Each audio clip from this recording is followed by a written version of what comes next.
ಬೆನ್ನು ನೇರ, ಕತ್ತು ನೇರವಾಗಿರಲಿ. ನಿಧಾನವಾಗಿ ಸ್ವಲ್ಪ ಮೈನ ಲೂಸ್ ಬಿಡಿ ಮಾಸ್ಟರ್ಸ್, ಬಾಡಿನ ಲೂಸ್ ಬಿಡಿ, ಕೈ ಕಾಲುಗಳೆಲ್ಲ ಲೂಸ್ ಬಿಡಿ. ಲೂಸ್ ಮಾಡಿಕೊಂಡು ನಿಧಾನವಾಗಿ ಕಣ್ಣನ್ನು ಮುಚ್ಚುತ್ತಾ ನಿಧಾನವಾಗಿ 3 ಬಾರಿ ಅಂದ್ರೆ ನಿಧಾನವಾಗಿ ಉಸಿರನ್ನ ತಗೊಂಡು ನಿಧಾನವಾಗಿ ಉಸಿರನ್ನ ಬಿಡಿ ಮಾಸ್ಟರ್ಸ್. ಹಾಗೆ ಕೆಳಗಡೆ ಕೂತ್ಕೊಳ್ಳೋಂತಾರೆ ಒಂದ್ ಚಾಪೆ ಹಾಕೊಂಡು ಇಲ್ಲ ಮ್ಯಾಟ್ ಹಾಕೊಂಡು ಕಾಲ್ ಮೇಲೆ ಕಾಲ್ ಹಾಕೊಂಡು ಕೂತ್ಕೊಳ್ಳಿ. ಕೈಗಳನ್ನ ಈ ರೀತಿ ಲಾಕ್ ಮಾಡ್ಕೊಳ್ಳಿ ಮಾಸ್ಟರ್ಸ್. ಕೈಗಳನ್ನ ಈ ರೀತಿ ಲಾಕ್ ಮಾಡ್ಕೊಳ್ಳಿ. ಸೋಫಾ ಮೇಲೆ ಕೂತ್ಕೊಳ್ಳೋಂತಾರೆ ಕೂಡ ಕಾಲ್ಗಳನ್ನ ಲಾಕ್ ಮಾಡ್ಕೊಂಡು ಕೈ ಇಲ್ಲ ಚಕ್ಕುಬಾಳ ಹಾಕೊಂಡ್ ಕೂತ್ಕೊಳ್ಳೋ ಅಂತಾರು ಚಕ್ಕುಬಾಳ ಹಾಕೊಂಡ್ ಕೂತ್ಕೊಂಡು ಕೈಗಳನ್ನ ಈ ರೀತಿ ಲಾಕ್ ಮಾಡ್ಕೊಳ್ಳಿ ಮಾಸ್ಟರ್ಸ್. ಒಂದ್ ಗ್ಲಾಸ್ ಅನ್ನ ನೀರನ್ನ ಕುಡೀರಿ. ಹಾಗೆ ಒಂದ್ ಗ್ಲಾಸ್ ನೀರನ್ನ ಪಕ್ಕದಲ್ಲಿ ಇಟ್ಕೊಳ್ಳಿ. ಸ್ಪೆಕ್ಟ್ ಹಾಕೊಳ್ಳೋ ಅಂತಾರೆ ದಯವಿಟ್ಟು ಅದನ್ನ ತೆಗ್ದಿಡಿ. ನಿಧಾನವಾಗಿ ಉಸಿರಾಟದ ಮೇಲೆ ಗಮನ ಇಡೋಣ ಮಾಸ್ಟರ್ಸ್. ಆನಾಪಾನಾಸತಿ ಧ್ಯಾನವನ್ನ ಮಾಡೋಣ ಮಾಸ್ಟರ್ಸ್. 2500 ವರ್ಷಗಳ ಹಿಂದೆ ಗೌತಮ್ ಬುದ್ಧರು ಪಾಳಿ ಭಾಷೆಯಲ್ಲಿ ಇದ್ದಂತ ಆನಾಪಾನ ಇದು ಉಸಿರಾಟದ ಮೇಲೆ ಗಮನ ಇಡುವಂತದ್ನ ಉಪಯೋಗಿಸಿದ ಮಾಸ್ಟರ್ಸ್. ಆನಾ ಅಂದರೆ ಉಚ್ಛ್ವಾಸ, ಅಪಾನ ಅಂದರೆ ನಿಶ್ವಾಸ, ಸತಿ ಅಂದರೆ ಗಮನಿಸುವುದು, ನಮ್ಮ ಉಸಿರಾಟವನ್ನು ಗಮನಿಸುವುದು ಮಾಸ್ಟರ್ಸ್. ಉಸಿರಾಟದ ಮೇಲೆ ಗಮನ.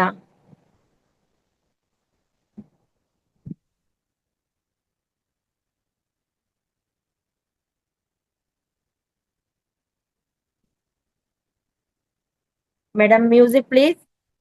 Okay madam.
ಸ್ಥಿತಿಗೆ ಬರೋಣ ಮಾಸ್ಟರ್ಸ್.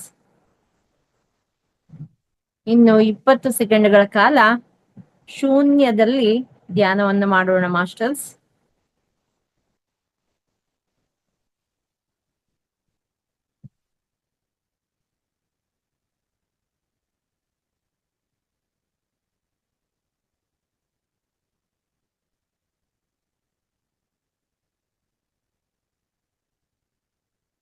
ಧ್ಯಾನದಿಂದ ಪರಿಸರ, ದೇಹ ಎಚ್ಚರಿಕೆಯ ಸ್ಥಿತಿಗೆ ಬರೋಣ ಮಾಸ್ಟರ್ಸ್.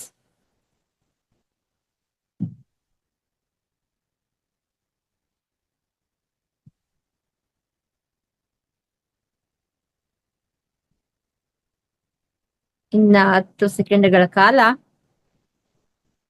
ಶೂನ್ಯದಲ್ಲಿ ಧ್ಯಾನವನ್ನು ಮಾಡೋಣ ಮಾಸ್ಟರ್ಸ್.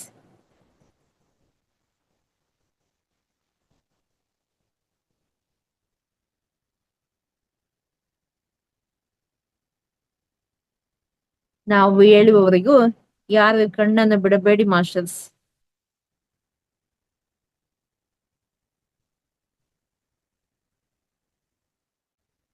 ಇನ್ನ 5 ಸೆಕೆಂಡ್ಗಳ ಕಾಲ ಶೂನ್ಯದಲ್ಲಿ ಧ್ಯಾನವನ್ನು ಮುಂದುವರಿಸೋಣ ಮಾಸ್ಟರ್ಸ್.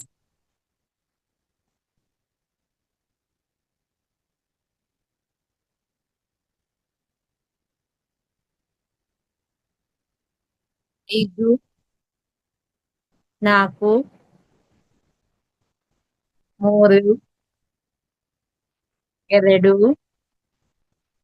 1, 0. ನಿಧಾನವಾಗಿ ಕಾಲುಗಳನ್ನು ಬಿಡಿಸಿಕೊಂಡು ನಿಧಾನವಾಗಿ ಕೈಗಳನ್ನು ಬಿಡಿಸಿಕೊಂಡು ಕೈಗಳನ್ನು ಉಜ್ಜಿ ಕಣ್ಣಿನ ಮೇಲೆ ಇಟ್ಟುಕೊಳ್ಳೋಣ ಮಾಸ್ಟರ್ಸ್.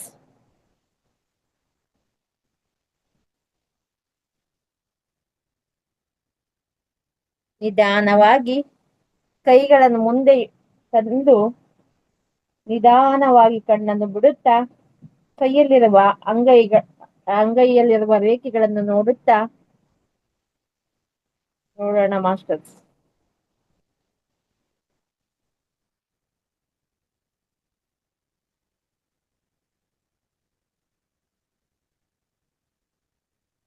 ನಿಧಾನವಾಗಿ ಕಣ್ಣನ್ನು ಬಿಡುತ್ತಾ ಪಕ್ಕದಲ್ಲಿರುವ ಒಂದು ಗ್ಲಾಸ್ ನೀರನ್ನು ಕುಡಿಯುತ್ತಾ ಇಷ್ಟೊತ್ತಿನ ತನಕ ನಮ್ಗೆ ಧ್ಯಾನಕ್ಕೆ ಮ್ಯೂಸಿಕ್ ನ ಕೊಟ್ಟಂತ ಮಹಾವತಾರ ಫೌಂಡೇಶನ್ಗೂ ಮಹಾವತಾರ ಬಾಬಾ ಡಾಕ್ಟರ್ ಸುಭಾಷ್ ಪತ್ರಿಜಿ ಚೈತನ್ಯ ಮಹಾಪ್ರಭುಗಳು ಮತ್ತೆ ಸ್ವರ್ಣಮಾಲಾ ಅಮ್ಮನವರ ಪರವಾಗಿ ನಮ್ಮ ಪ್ರಕೃತಿ ಮಾತೆಗೆ ಮತ್ತೆ ದೇಹಕ್ಕೆ, ಆತ್ಮಕ್ಕೆ, ಮನಸ್ಸಿಗೆ ಧ್ಯಾನಕ್ಕೆ ಸಹಕರಿಸಿದಂತ ಎಲ್ಲ ಆತ್ಮ ಬಂಧುಗಳಿಗೂ ಕೂಡ ಚಪ್ಪಾಳೆಯ ಮೂಲಕ ಕೃತಜ್ಞತೆಯನ್ನ ಸಲ್ಲಿಸೋಣ ಮಾಸ್ಟರ್ಸ್.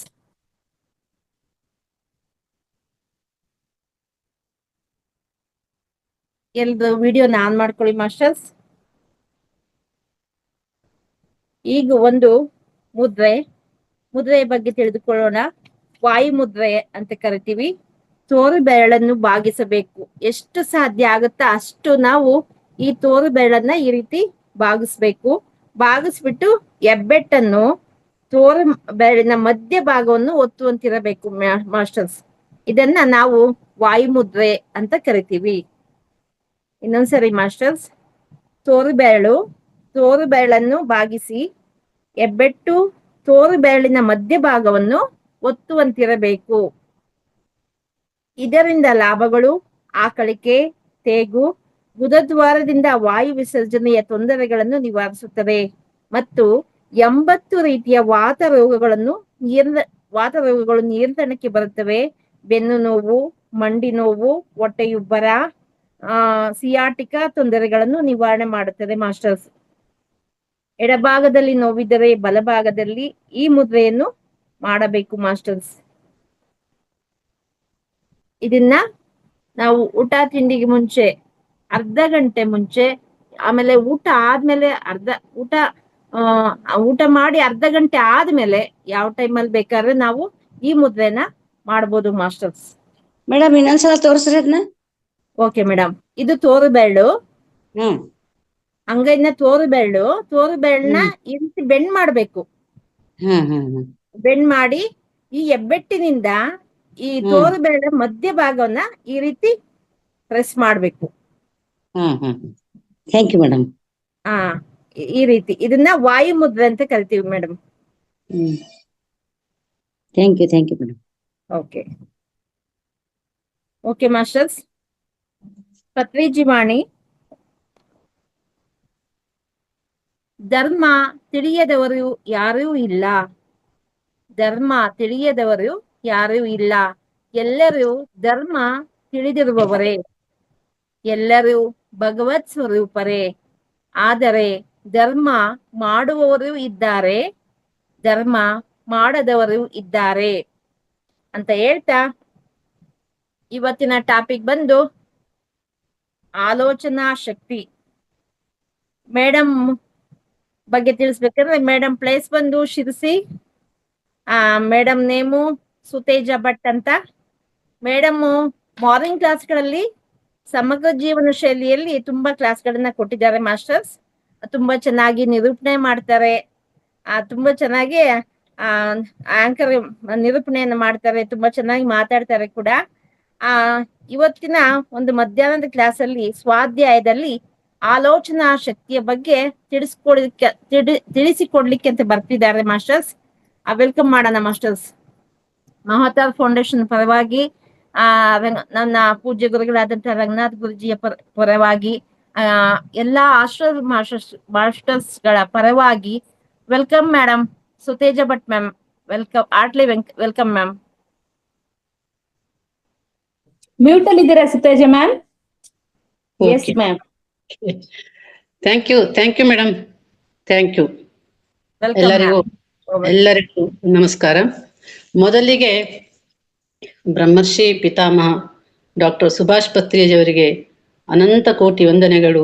ಗುರುಮಾತೆ ಸ್ವರ್ಣಮಾಲಾ ಅಮ್ಮನ ಅವರಿಗೂ ಅನಂತ ಕೋಟಿ ವಂದನೆಗಳು. ಮಹಾವತಾರ್ ಬಾಬಾಜಿ, ಯೋಗಾನಂದ ಪರಮಹಂಸರು, ಹಾಗೆಯೇ ಪ್ರಕೃತಿ ಮಾತೆ, ನನ್ನ ತಂದೆ ತಾಯರಿಗೆ ಅನಂತಾನಂತ ವಂದನೆಗಳನ್ನು ಅರ್ಪಿಸುತ್ತಾ, ಮಹಾವತಾರ್ ಫೌಂಡೇಶನ್ ಸಂಸ್ಥಾಪಕರು ಹಾಗೂ ನಮ್ಮೆಲ್ಲರ ಪೂಜ್ಯ ಗುರುಗಳಾದ ರಂಗನಾಥ ಗುರುಗಳಿಗೆ ಅನಂತಾನಂತ ವಂದನೆಗಳನ್ನು ಅರ್ಪಿಸುತ್ತಾ, ಇಲ್ಲಿ ನೆರೆದಿರುವ ನನ್ನ ಎಲ್ಲಾ ಆತ್ಮ ಬಂಧುಗಳಿಗೂ ನಮನಗಳು.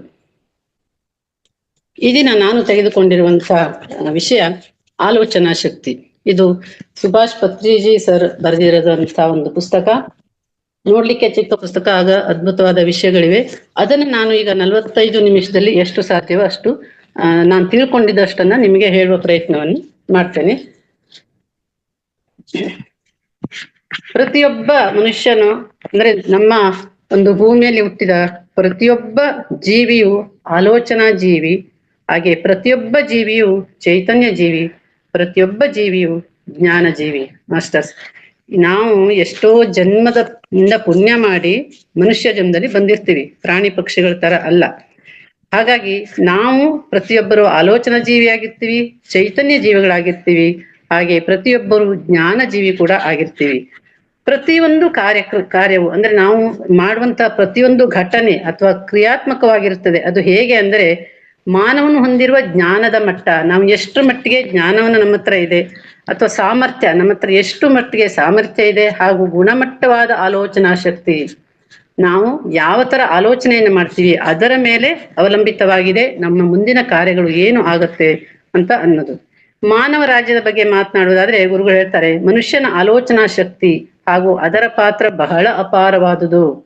ಪ್ರತಿಯೊಂದು ಮಾನವ ಈ ಮಹತ್ವವಾದ ಉದ್ದೇಶದ ವಿಜ್ಞಾನ ಹಾಗೂ ಅದಕ್ಕೆ ಸಂಬಂಧಿಸಿದಂತೆ ಅವಶ್ಯಕವಾದ ಪರಿಣಾಮಗಳನ್ನು ಅರಿತುಕೊಳ್ಳಬೇಕು. ಈ ಒಂದು ನಾವು ಮನುಷ್ಯರಾಗಿ ಹುಟ್ಟಿದ ಮೇಲೆ ಪ್ರತಿಯೊಬ್ಬರು ನಮ್ಮ ಆಲೋಚನಾ ಶಕ್ತಿಯ ಬಗ್ಗೆ ಹೆಚ್ಚು ಹೆಚ್ಚು ಗಮನ ಕೊಡಬೇಕು. ಯಾವ ತರ ಆಲೋಚನೆ ಮಾಡಬೇಕು ಅನ್ನೋದನ್ನ. ಯಾಕೆಂದ್ರೆ ನಾವು ಇಟ್ಕೊಂಡಿರುವಂತ ಉದ್ದೇಶ ಮುಂದೆ ಒಂದು ನಾವು ಆಗುವಂತ ಕಾರ್ಯ ಇದೆ ಅಲ್ಲ, ಮುಂದಿನ ಕಾರ್ಯಕ್ರಮದಲ್ಲಿ ಅದು ಪ್ರಕಟಗೊಳ್ತದೆ. ನಾವು ಯಾವ ರೀತಿ ಆಲೋಚನೆ ಮಾಡ್ತೀವಿ. ಹಾಗೆ ಸರಳವಾಗಿ ಹೇಳುವುದಾದ್ರೆ, ನಾವು ಯಾವ ರೀತಿಯಲ್ಲಿ ಆಲೋಚನೆ ಮಾಡುತ್ತೇವೆಯೋ ಆ ರೀತಿಯಲ್ಲೇ ಆಗುತ್ತದೆ. ನಮ್ಮ ಅಭಿಪ್ರಾಯ ಹೇಗಿರುತ್ತದೆಯೋ ಅದೇ ರೀತಿಯಲ್ಲಿ ಪ್ರಕಟವಾಗುತ್ತದೆ. ನಾವು ಒಳ್ಳೇದ್ ಅನ್ಕೊಂಡ್ರೆ ಒಳ್ಳೇದೇ ಆಗುತ್ತದೆ, ಕೆಟ್ಟದ್ ಅನ್ಕೊಂಡ್ರೆ ಕೆಟ್ಟದಾಗುವುದು. ಹಾಗಾದ್ರೆ ಯಾವಾಗ್ಲೂ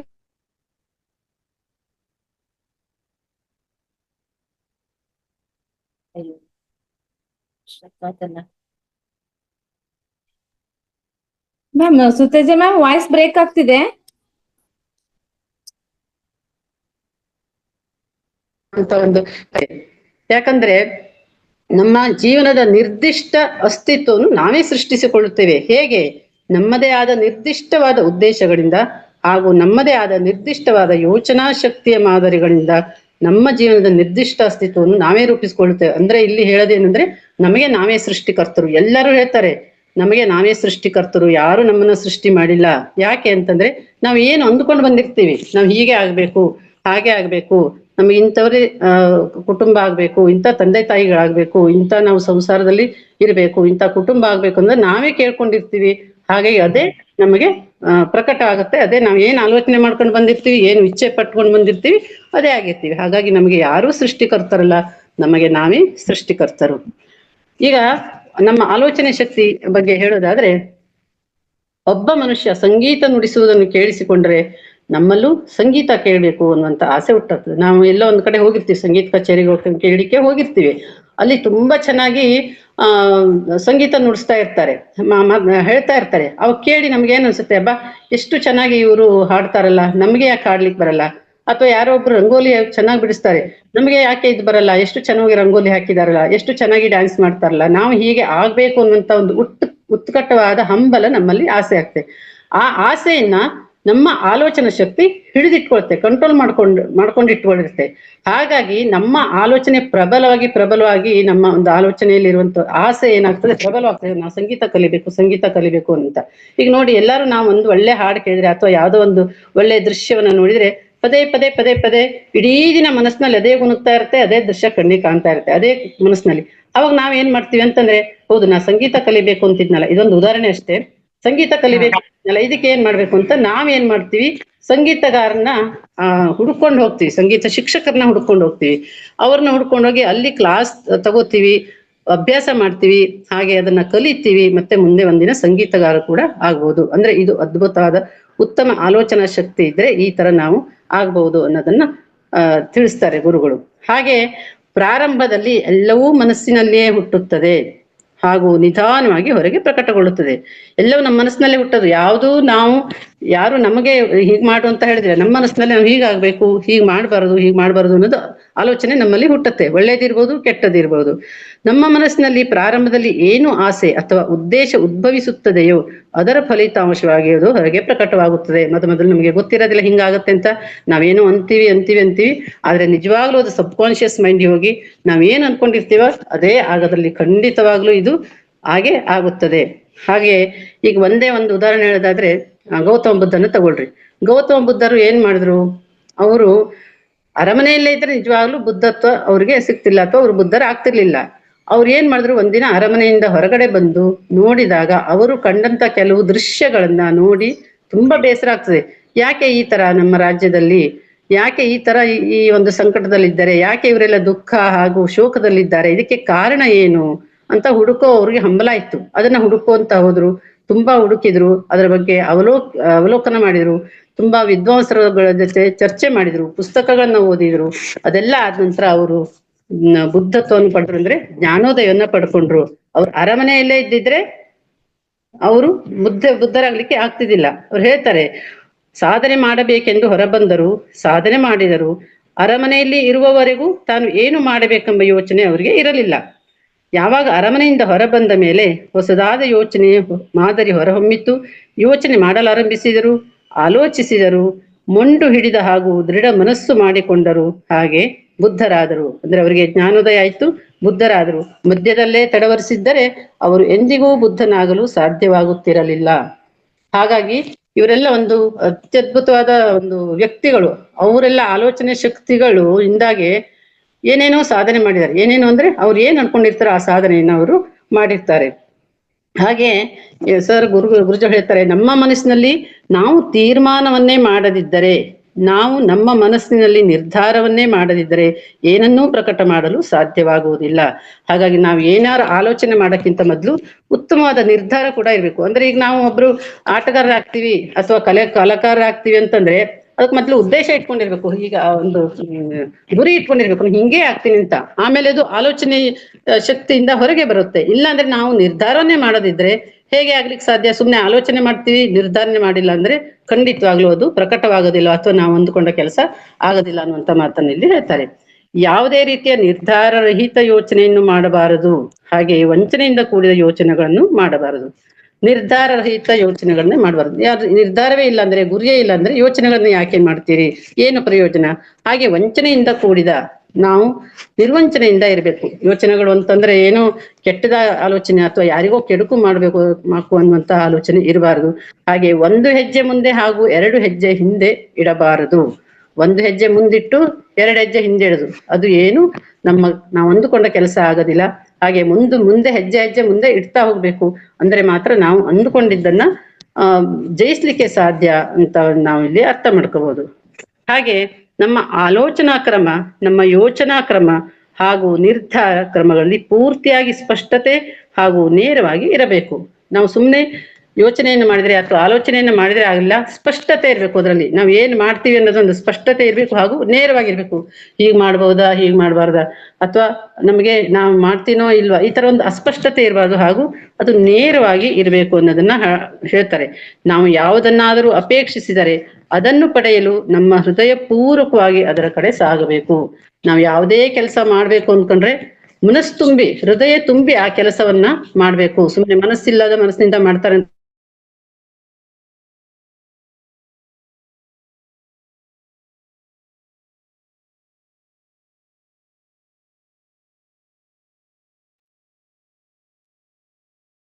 ತೇಜ ಮ್ಯಾಮ್, ವಾಯ್ಸ್ ಸ್ಟ್ರಕ್ ಆಗ್ತಿದೆ. ಪಾತ್ರ ವಹಿಸುತ್ತೆ.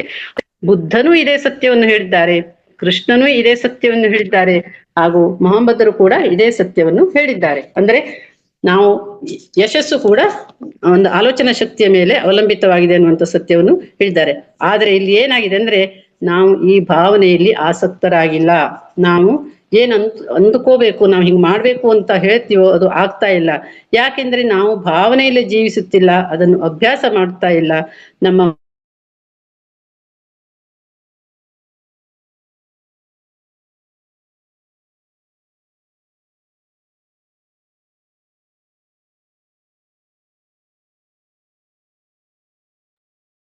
ಮೇಡಮ್ ವಾಯ್ಸ್ ಸ್ಟ್ರಕ್ ಆಗ್ತಿದೆ. ತೇಜ ಮ್ಯಾಮ್,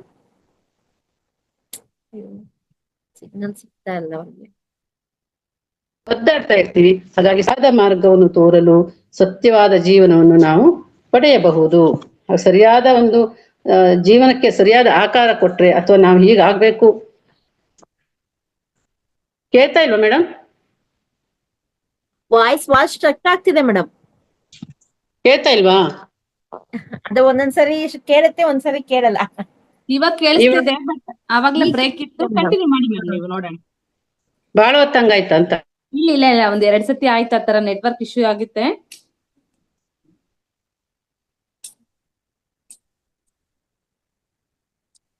ಎಸ್ ಮ್ಯಾಮ್, ಕಂಟಿನ್ಯೂ ಮಾಡಿ ಮ್ಯಾಮ್. ಸರಿಯಾಗಿ ಕೇಳ್ತಾ ಇಲ್ಲ ಮೇಡಮ್, ವಾಯ್ಸ್ ಬ್ರೇಕ್ ಆಗ್ತಾ ಇದೆ. ಇಲ್ಲ, ಸ್ವಲ್ಪ ಅಲ್ಲಿ ಮಳೆ ಅಂತೆ ಸ್ವಲ್ಪ ಜಾಸ್ತಿ, ಹಂಗಾಗಿ ನೆಟ್ವರ್ಕ್ ಇಶ್ಯೂ ಇದೆ ಸರ್. ಆಯ್ತು ಮೇಡಮ್, ಆಯ್ತು ಮೇಡಮ್. Yes sir. ಏನು ಯೋಚಿಸುತ್ತೇವೆಯೋ ಹಾಗೇ ಆಗುತ್ತೇವೆ. ಕೇಳ್ತಾ ಇಲ್ವಾ? ಕೇಳಿಸ್ತಿದೆ ಮ್ಯಾಮ್. ನಾವೇ ನಮ್ಮ ಸೃಷ್ಟಿಕರ್ತರು. ನಾವು ಹೇಗೆ ಯೋಚಿಸುತ್ತೇಯೋ ಹಾಗೇ ಆಗುತ್ತೇವೆ, ಹಾಗೂ ನಾವು ಯಾರಿಂದನೂ ಸೃಷ್ಟಿಸಲ್ಪಟ್ಟಿಲ್ಲ. ಅದಕ್ಕಾಗಿ ಹೇಳ್ತಾರೆ, ನಮಗೆ ನಾವೇ ಸೃಷ್ಟಿಕರ್ತರು, ನಮ್ಮನ್ನ ನಾವೇ ಸೃಷ್ಟಿ ಮಾಡ್ಕೊಂಡಿದ್ದೇವೆ ಅಂತ ಹೇಳ್ತಾರೆ. ಈಗ ನೋಡಿ, ನಾವು ತಂದೆ ತಾಯಿರಾಗಬೇಕು ಅಂತ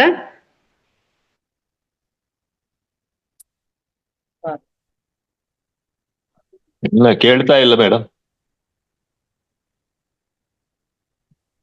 ವಾಯ್ಸ್ ಬ್ರೇಕ್ ಆಗಿದೆ.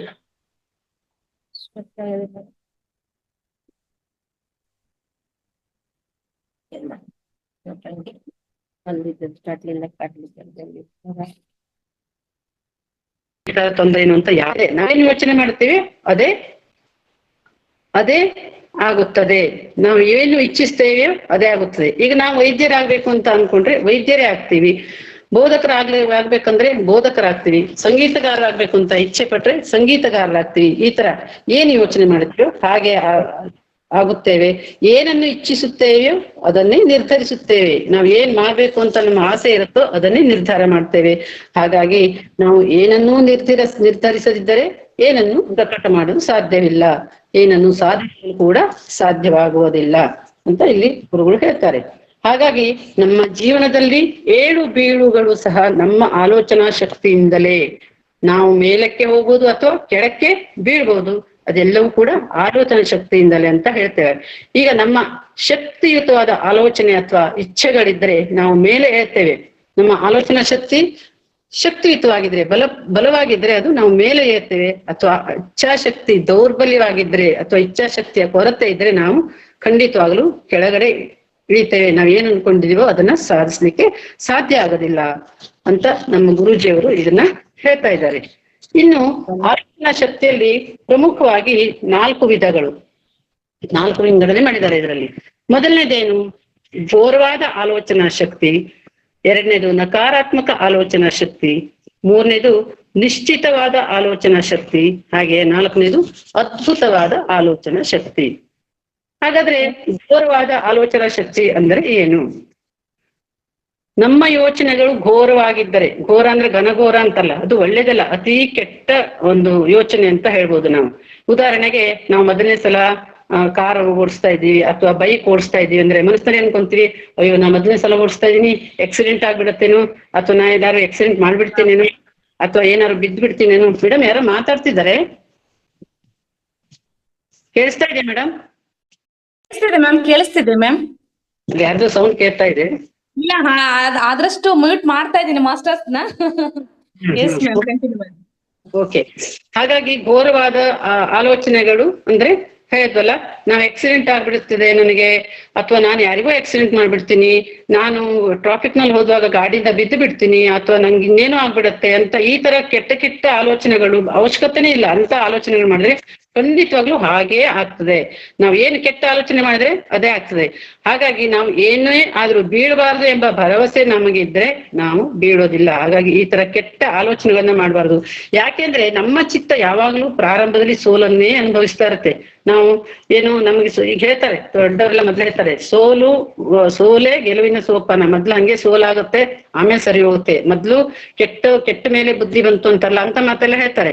ಅದು ನಮ್ಮ ಮನಸ್ಸಿನಲ್ಲಿ ಇದ್ಬಿಡ್ತೆ, ಒಳ್ಳೇದಾಗೋದಿಲ್ಲ ನಮ್ಗೆ, ನಾವು ಫಸ್ಟ್ ಟೈಮು ಆಮೇಲೆ ಸರಿ ಹೋಗ್ಬೋದು ಅಂತ. ಈ ತರ ಎಲ್ಲ ಮನಸ್ಸಿನಲ್ಲಿ ಇದ್ದು ಹಾಗೆ ಆಗ್ಬಿಡತ್ತೆ. ಹಾಗಾಗಿ ಅದಕ್ಕೆ ನಾವು ಸಂಮೋಹಿತರಾಗ್ಬೇಕು, ಸಂಮೋಹಿತರ ವಶೀ ಆಗ್ಬಿಡ್ತೀವಿ ಅವ್ರು ಹೇಳಿದ ಮಾತುಗಳಿಗೆ. ಭಗವಂತ ಅನಾಹುತಗಳನ್ನು ನಮ್ಮ ಹಣೆ ಬರಹದಲ್ಲಿ ಬರದಿಲ್ಲ, ಅವುಗಳನ್ನು ನಾವೇ ಸೃಷ್ಟಿಸಿದ್ದೇವೆ. ಏನಾರು ಅನಾಹುತ ಆದ್ರೆ ನಾವೇನಂತೀವಿ? ಈ ಘೋರವಾದ ಆಲೋಚನೆ ಮಾಡಿದ ಅನಾಹುತ ಆದ್ರೆ, ಅಯ್ಯೋ ದೇವ್ರು ನನ್ನ ಹಣೆಯಲ್ಲಿ ಹಿಂಗೆ ಬರೆದಿದ್ದೇನು, ನನ್ನ ಹಣೆ ಬರಾನಿ ಹಿಂಗೆ, ಆ ದೇವ್ರು ಯಾಕಾರು ಹಿಂಗ್ ಮಾಡ್ದ ನಾನು ಅಂತ ಹೇಳ್ತಾರೆ. ಹಾಗಾಗಿ ಅದು ಯಾವುದು ದೇವ್ರು ಬರೆದಿದ್ದಲ್ಲ, ನಮ್ಮ ಹಣೆಯಲ್ಲಿ ನಾವೇ ಸೃಷ್ಟಿಕೊಂಡದ್ದು. ಯಾಕಂದ್ರೆ ನಾವು ಘನಘೋರವಾದ ವಿಚಾರಗಳನ್ನ ಆಲೋಚನೆಗಳನ್ನ ಮಾಡೋದ್ರಿಂದ ಈ ತರ ಆಗತ್ತೆ. ಹಾಗಾಗಿ ಏನ್ ಮಾಡ್ಬೇಕು ಅಂತಂದ್ರೆ ನಮ್ಮ ಮನಸ್ಸಿಗೆ ನಾವೇ ತರಬೇತಿ ಕೊಟ್ಕೋಬೇಕು. ಇಲ್ಲ, ಲೆಟ್ ಗೋ ಮಾಡ್ಬೇಕು. ಏನಾದ್ರು ಕೆಟ್ಟ ಆಲೋಚನೆ ಬಂತಂದ್ರೆ ಹೋಗು ನೀನು. ನಾವೀಗ ಮನಸ್ಸಿನಲ್ಲಿ ಏನಾದ್ರೆ ಬೇಡ ನಾವು ಏನೋ ಬೇಡವಾದ ವಸ್ತುಗಳು ನಮ್ಗಿದ್ರೆ ಏನ್ ಬೇಡ ಅಂತೀವಲ್ಲ, ಅಥವಾ ಮೈ ಮೇಲೆ ಏನಾದ್ರು ಕಸ ಬಿದ್ರೆ ಕೊಡ್ಕೊಂತೀವಿ. ಅದೇ ತರ ಮನಸ್ಸಿನಲ್ಲಿ ಕೂಡ ಆ ಕೆಟ್ಟ ಆಲೋಚನೆ ಬಂದಾಗ ನಾವ್ ಹೆಂಗೆ ಕಸ ಗುಡಿಸಿ ನೀರು ತೊಳಿತೀವಿ, ಅದೇ ತರ ಮನಸ್ಸಿನಲ್ಲಿ ಕೆಟ್ಟ ಆಲೋಚನೆ ಬಂದ ಅದನ್ನ ನೀವು ಡೋಂಟ್ ಕಮ್, ನೀವು ಹೋಗು ಅಂತ ನಾವು ಹೇಳ್ತಾ ಇರ್ಬೇಕು. ಆವಾಗ ನಮ್ಗೆ ಸಹಜವಾಗಿ ಅದು ಹೋಗತ್ತೆ. ನಾವು ಒಳ್ಳೆ ಆಲೋಚನೆಯನ್ನು ಕೂಡ ಮಾಡ್ಬೋದು. ಯಾಕಂದ್ರೆ ನಾವು ಹೇಳ್ತೀವಿ ಧ್ಯಾನ ಕೂತಾಗ ಏನಾರು ಆಲೋಚನೆಗಳು ಬಂದರೆ ಉಸಿರಾಟದ ಮೇಲೆ ಗಮನ ಕೊಡಿ ಅಂತ.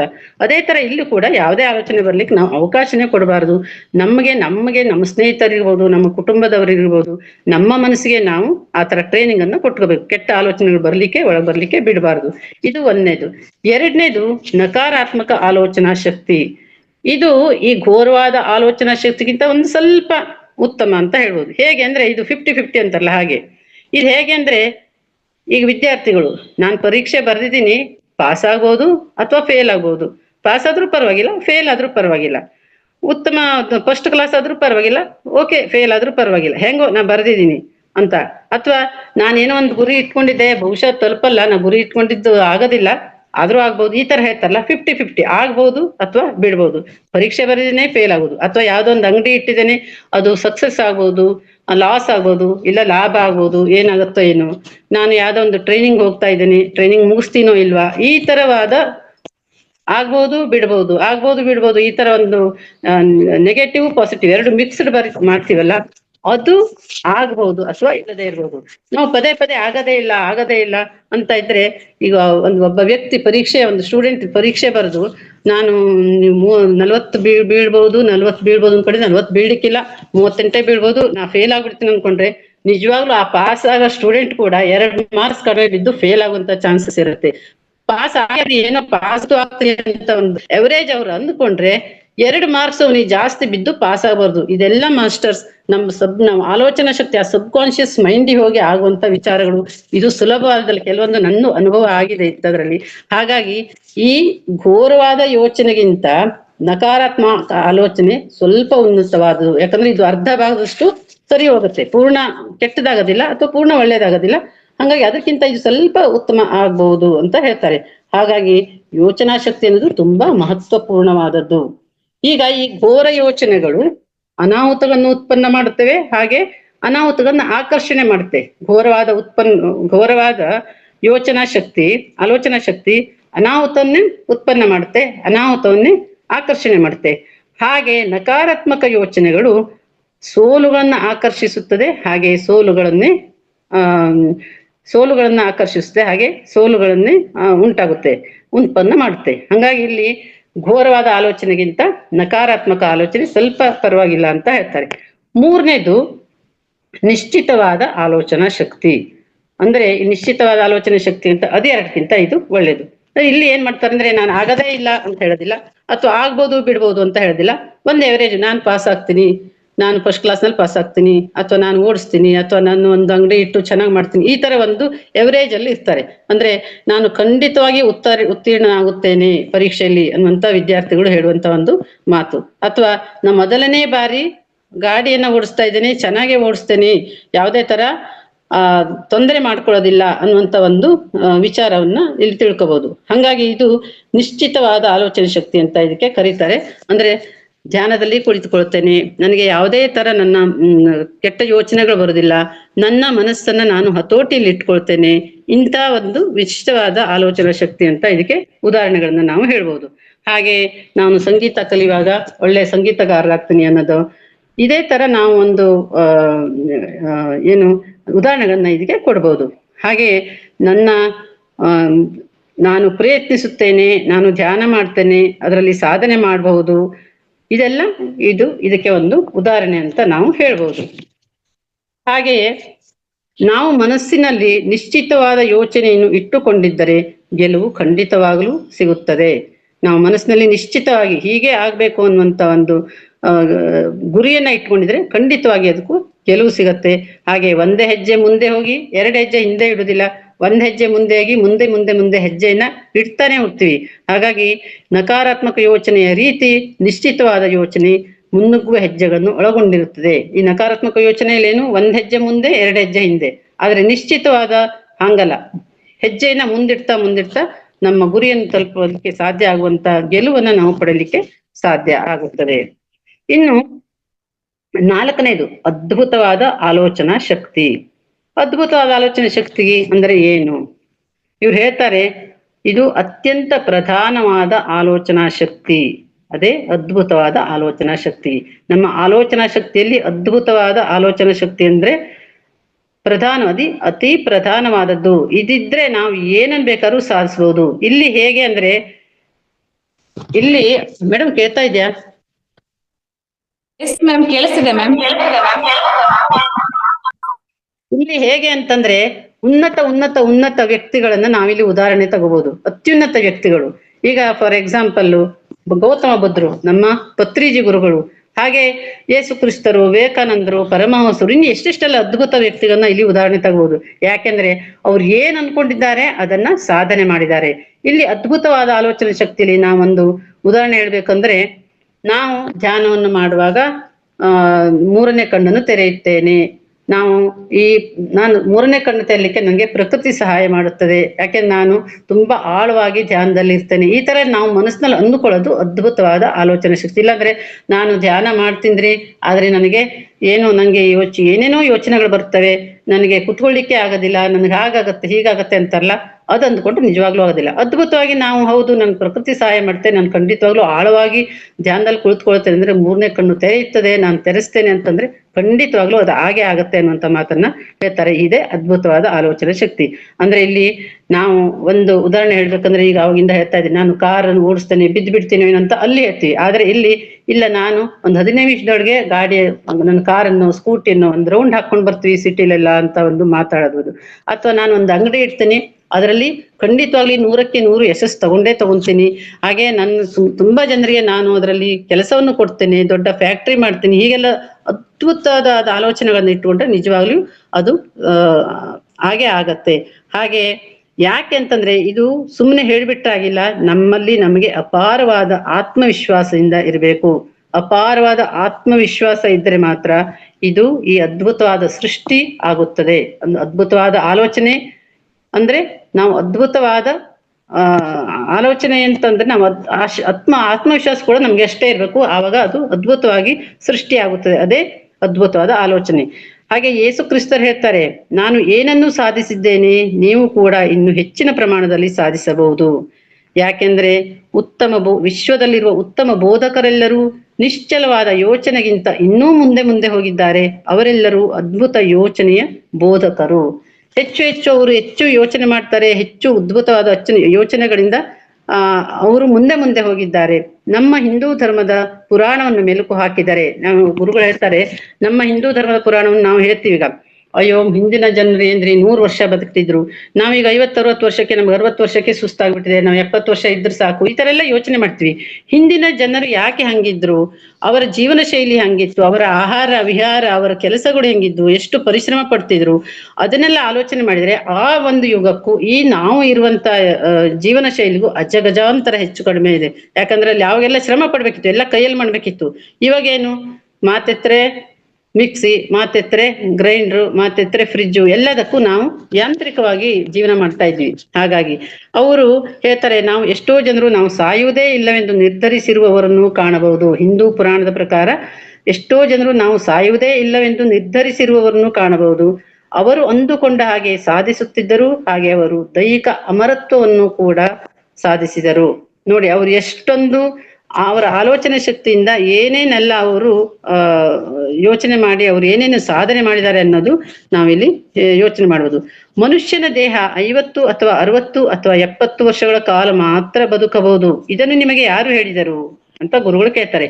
ನಿಮಗೆ ನೀವೇ ಹೇಳಿಕೊಳ್ಳುತ್ತಿದ್ದೀರಾ? ನಾವ್ ಹೇಳ್ತೀವಿ ನಾವು 50 ವರ್ಷನೇ ಬದುಕದು, ನಾನು 70 ವರ್ಷ ಬದುಕ್ರೆ ಜಾಸ್ತಿ ಅಂತ ಹೇಳ್ತೀವಲ್ಲ, ನಾವು ಹೆಂಗ್ ಅನ್ಕೊಂತೀವೋ ಹಂಗೆ ಆಗ್ತದೆ. ನಿಮ್ಮನ್ನು ಸಮೂಹಿತಗೊಳಿಸಿದಿರಿ. ನಾವು ಅನ್ಕೊಂಡು ನಮ್ಮನ್ನೇ ನಾವು ಸಮೂಹಿತಗೊಳಿಸಿಕೊಂಡಿದ್ದೀವಿ. 70 ವರ್ಷಗಳು ಮನುಷ್ಯ ಜೀವಿಸಲು ಸಾಧ್ಯವಿರುವ ಸರಾಸರಿ ಜೀವನ ಕಾಲ ಎಂದು ಇಡೀ ವಿಶ್ವ ನಿಮ್ಮ ಯೋಜನೆಯಲ್ಲಿ ಸಮೂಹಿತಗೊಳಿಸಿದೆ. ನಾವು ಅಂದ್ಕೊಂಡು ನಾವು 70 ವರ್ಷ, ನಾವು 60 ವರ್ಷದಕ್ಕಿಂತ ಜಾಸ್ತಿ ಬದುಕದೇ ಇಲ್ಲ ಅನ್ನುವಂತ ಒಂದು ಮಾತನ್ನ ನಾವು ಅದಕ್ಕೆ ಮನಸ್ಸನ್ನ ಅದಕ್ಕೆ ಅಡಿಕ್ಟ್ ಮಾಡ್ಬಿಡ್ತೀವಿ. ಹಾಗೆ ಈ ಮಾನವ ಜನಾಂಗವೂ ಅಷ್ಟೇ, ಯಾವ್ದು ಕೆಟ್ಟದೋ ಆ ಒಂದು ನಂಬಿಕೆಯನ್ನೇ ಆ ಯೋಚನೆಯನ್ನೇ ನಂಬುತ್ತದೆ ಅನ್ನುವಂತ ಮಾತನ್ನು ಕೂಡ ಹೇಳ್ತಾರೆ. ಈಗ ಸರ್ ಒಂದ್ ಕಡೆ ಹೇಳ್ತಾರೆ, ಸಾವಿನ ಯೋಚನೆಗಳನ್ನು ಎಂದಿಗೂ ನಿಮ್ಮ ಮನಸ್ಸಿನಲ್ಲಿ ಬರಲು ಬಿಡಬೇಡಿ. ಯಾವುದೇ ಕಾರಣಕ್ಕೂ ಸಾವಿನ ಯೋಚನೆಗಳು ನಿಮ್ಮ ಮನಸ್ಸಿನಲ್ಲಿ ಬರಬಾರದು. ಆಗ ನೀವು ಸಾಯಬೇಕಾಗುತ್ತದೆ. ನೀವು ಹೇಗೆ ಯೋಚಿಸ್ತೀರೋ ಹಾಗೆ ಆಗುತ್ತದೆ. ನಾವು ಸಾಯದೇ ಇಲ್ಲ, ನಾವು ಇನ್ನೂ ಹೆಚ್ಚು ಸಾಧನೆ ಮಾಡ್ಬೇಕು, ನಮಗೆ ಮರಣವೇ ಇಲ್ಲ ಅಂತ ಅನ್ಕೊಂಡ್ರೆ, ಎಷ್ಟೊಂದು ಪುಸ್ತಕ ಇದೆ ಅವ್ರದ್ದು, ಓದಿದ್ರೆ ನಾವ್ ಇನ್ನೂ ಜಾಸ್ತಿ ಓದ್ಲಿಕ್ಕೆ ಆಗೋದಿಲ್ಲ. ಎಷ್ಟೊಂದು ಲಕ್ಷಗಟ್ಟಲೆ ಪುಸ್ತಕ ಬರೆದಿದ್ದಾರೆ, ಓದಿದ್ದಾರೆ ಅವರು. ಅದನ್ನ ಅವ್ರು ಹೇಳ್ತಾರೆ, ನಾವು ಸಾಯ್ತೀವಿ ಅಂತಂದ್ರೆ ಸಾಯಲೇಬೇಕಾಗುತ್ತದೆ, ಸಾಯದಿಲ್ಲ ಅಂತ ನಾವು ಸಾಧನೆ ಮಾಡ್ತೇವೆ ಅಂದ್ರೆ ಸಾಧನೆಯನ್ನು ಮಾಡ್ತೇವೆ. ನೀವು ದೈಹಿಕವಾಗಿ ಅಮರರಾಗಬಹುದು, ಅದು ಅದ್ಭುತ ಯೋಚನೆಯ ಹೊಳೆಯನ್ನು ನಿರ್ವಹಿಸಿ ಹಾಗೂ ಅದನ್ನು ಕಾಪಾಡಿದರೆ ಮಾತ್ರ ಸಾಧ್ಯ. ನಾವು ಸುಮ್ನೆ ಹೇಳಿದಿಲ್ಲ, ಅದ್ಭುತ ಯೋಚನೆ ಹೊಳೆಯನ್ನೇ ಹರಿಸ್ಬೇಕು. ಅದ್ಭುತ ಯೋಚನೆ ಯಾವಾಗ್ಲೂ ಅದ್ಭುತ ಯೋಚನೆ ನಮ್ಮಲ್ಲಿ ಬರ್ತಾ ಇರ್ಬೇಕು. ನಾ ಸಾಧನೆ ಮಾಡ್ತೀನಿ ಅಂತ, ಹಾಗೆ ಮಾಡ್ತೀನಿ ಅಂತ ಮಾಡ್ಲಿಕ್ಕೆ ನಾವು ತಯಾರಾಗಿರ್ಬೇಕು. ಆವಾಗ ಮಾತ್ರ ನಾವು ದೈಹಿಕವಾಗಿ ಕೂಡ ಅಮರರಾಗ್ಬೋದು. ನೋಡಿ, ಈಗ ಎಷ್ಟೊಂದು ಯೋಚನೆಗಳು ಅಂದ್ರೆ ನಮ್ಮ ವಿವೇಕಾನಂದರಿರ್ಬೋದು, ಪತ್ರಿ ಸರ್ ಇರ್ಬೋದು, ಬುದ್ಧರಿರ್ಬೋದು, ಎಲ್ಲರೂ ಶಂಕರಾಚಾರ್ಯ ಇರ್ಬೋದು, ಎಲ್ಲರೂ ಅವರು ಅಮರತ್ವವನ್ನು ಪಡೆದಿದ್ದಾರೆ. ಹೇಗೆ ಅವರು ಇವತ್ತು ನಮ್ಮಿಂದ ದೈಹಿಕವಾಗಿ ಮರೆ ಆಗಿರ್ಬೋದು, ಆದರೆ ಅವರ ಒಂದು ಆದರ್ಶಗಳು, ಅವರ ತತ್ವಗಳು, ಅವರ ಒಂದು ಉಪದೇಶಗಳು ಇವತ್ತಿಗೂ ನಾವಿಲ್ಲಿ ಕೂತ್ಕೊಂಡಿದೀವಿ ಅಂದ್ರೆ ನಮ್ಮ ಪತ್ರಿ ಸರ್ ಅಂತ ಒಂದು ಆ ಪುಸ್ತಕವನ್ನು ಓದ್ಕೊಂಡು ಹೇಳ್ತೀವಲ್ಲ, ಅವರು ಅಷ್ಟು ಅನುಭವನ ಪಡೆದು ಬರೆದು ನಮ್ಗೆಲ್ಲ ತಿಳಿಸ್ಕೊಟ್ಟು ಹೋಗಿದ್ದಾರೆ.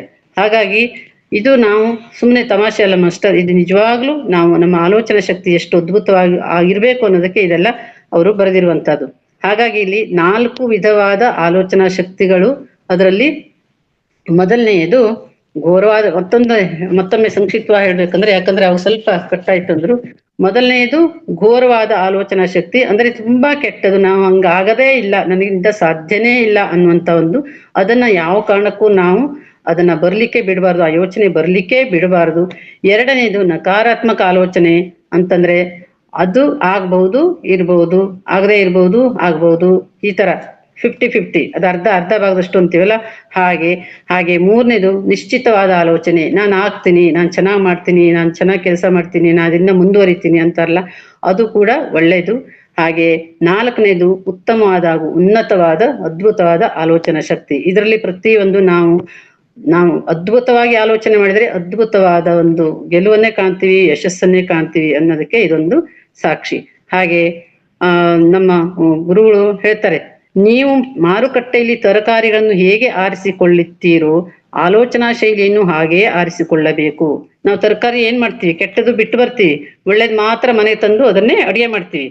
ಹಾಗೆ ನೀವು ಅಡಿಗೆ ಮಾಡಿ ತಿಂತೀರಿ, ಹೌದಾ? ನೀವು ಯಾವ ತರಕಾರಿಯನ್ನು ಮಾರುಕಟ್ಟೆಯಲ್ಲಿ ಕೊಳ್ಳುತ್ತೀರೋ ಆ ತರಕಾರಿಯನ್ನೇ ಅಡಿಗೆ ಮಾಡಬೇಕು ಹಾಗೂ ಅದನ್ನೇ ತಿನ್ನಬೇಕು. ಅಂದ್ರೆ ನಾವು ಏನು ಒಳ್ಳೆ ತರಕಾರಿ ತಂದು ಅಡಿಗೆ ಮಾಡಿ ತಿಂತೀವಲ್ಲ, ಹಾಗೆ ನಮ್ಮ ಆಲೋಚನೆ ಕೂಡ ಅಷ್ಟು ಅದ್ಭುತವಾಗಿರ್ಬೇಕು, ಅಷ್ಟು ಚೆನ್ನಾಗಿರ್ಬೇಕು, ಅದನ್ನೇ ನಾವು ಮುಂದುವರ್ಸ್ಕೊಂಡು ಹೋಗ್ಬೇಕು ಅಂತ ಹೇಳ್ತಾರೆ. ಹಾಗೆ ನಾವು ಅದ್ಭುತ ಆಲೋಚನೆಯನ್ನು ಅಭ್ಯಾಸ ಮಾಡಬೇಕು.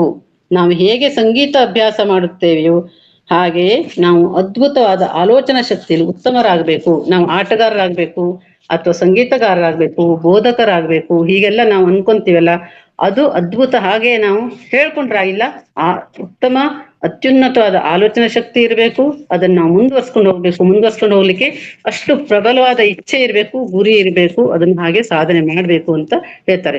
ಗುರುಗಳು ಹೇಳ್ತಾರೆ, 20 ಅಥವಾ 30 ವರ್ಷಗಳ ಹಿಂದೆ ನಾನು ವ್ಯಕ್ತಿಗತವಾಗಿ ನಿರ್ಧಾರ ಮಾಡಿದೆ. ಏನಂತ ಹೇಳ್ತಾರೆ ಅಂದ್ರೆ ಅವರು, ನಾನು ಇಡೀ ವಿಶ್ವದಲ್ಲಿ ಬದಲಾವಣೆಯನ್ನು ಮಾಡಬೇಕು, ಇಡೀ ವಿಶ್ವಕ್ಕೆ ಧ್ಯಾನದ ವಿಜ್ಞಾನ ಹಾಗೂ ಸುಖವಾದ ಜೀವನವನ್ನು ಇಡೀ ವಿಶ್ವಕ್ಕೆ ಸಾರಬೇಕು ಅಂತ ಅನ್ಕೊಂಡಿದ್ರಂತೆ. ಆಮೇಲೆ ಮುಂದೆ ಹೇಳ್ತಾರೆ, ಹಾಗೂ ನನ್ನ ಜೀವನದಲ್ಲಿ ಏನಾಯಿತು, ನಾನು ಏನು ನಿರ್ಧಾರ ಮಾಡಿದೆನೋ, ನಾನು ಏನು ಮುಕ್ತಾಯಗೊಳಿಸಿದೆನೋ ಅದಾಗೆ ಅದು ಪ್ರಕಟಗೊಂಡವು.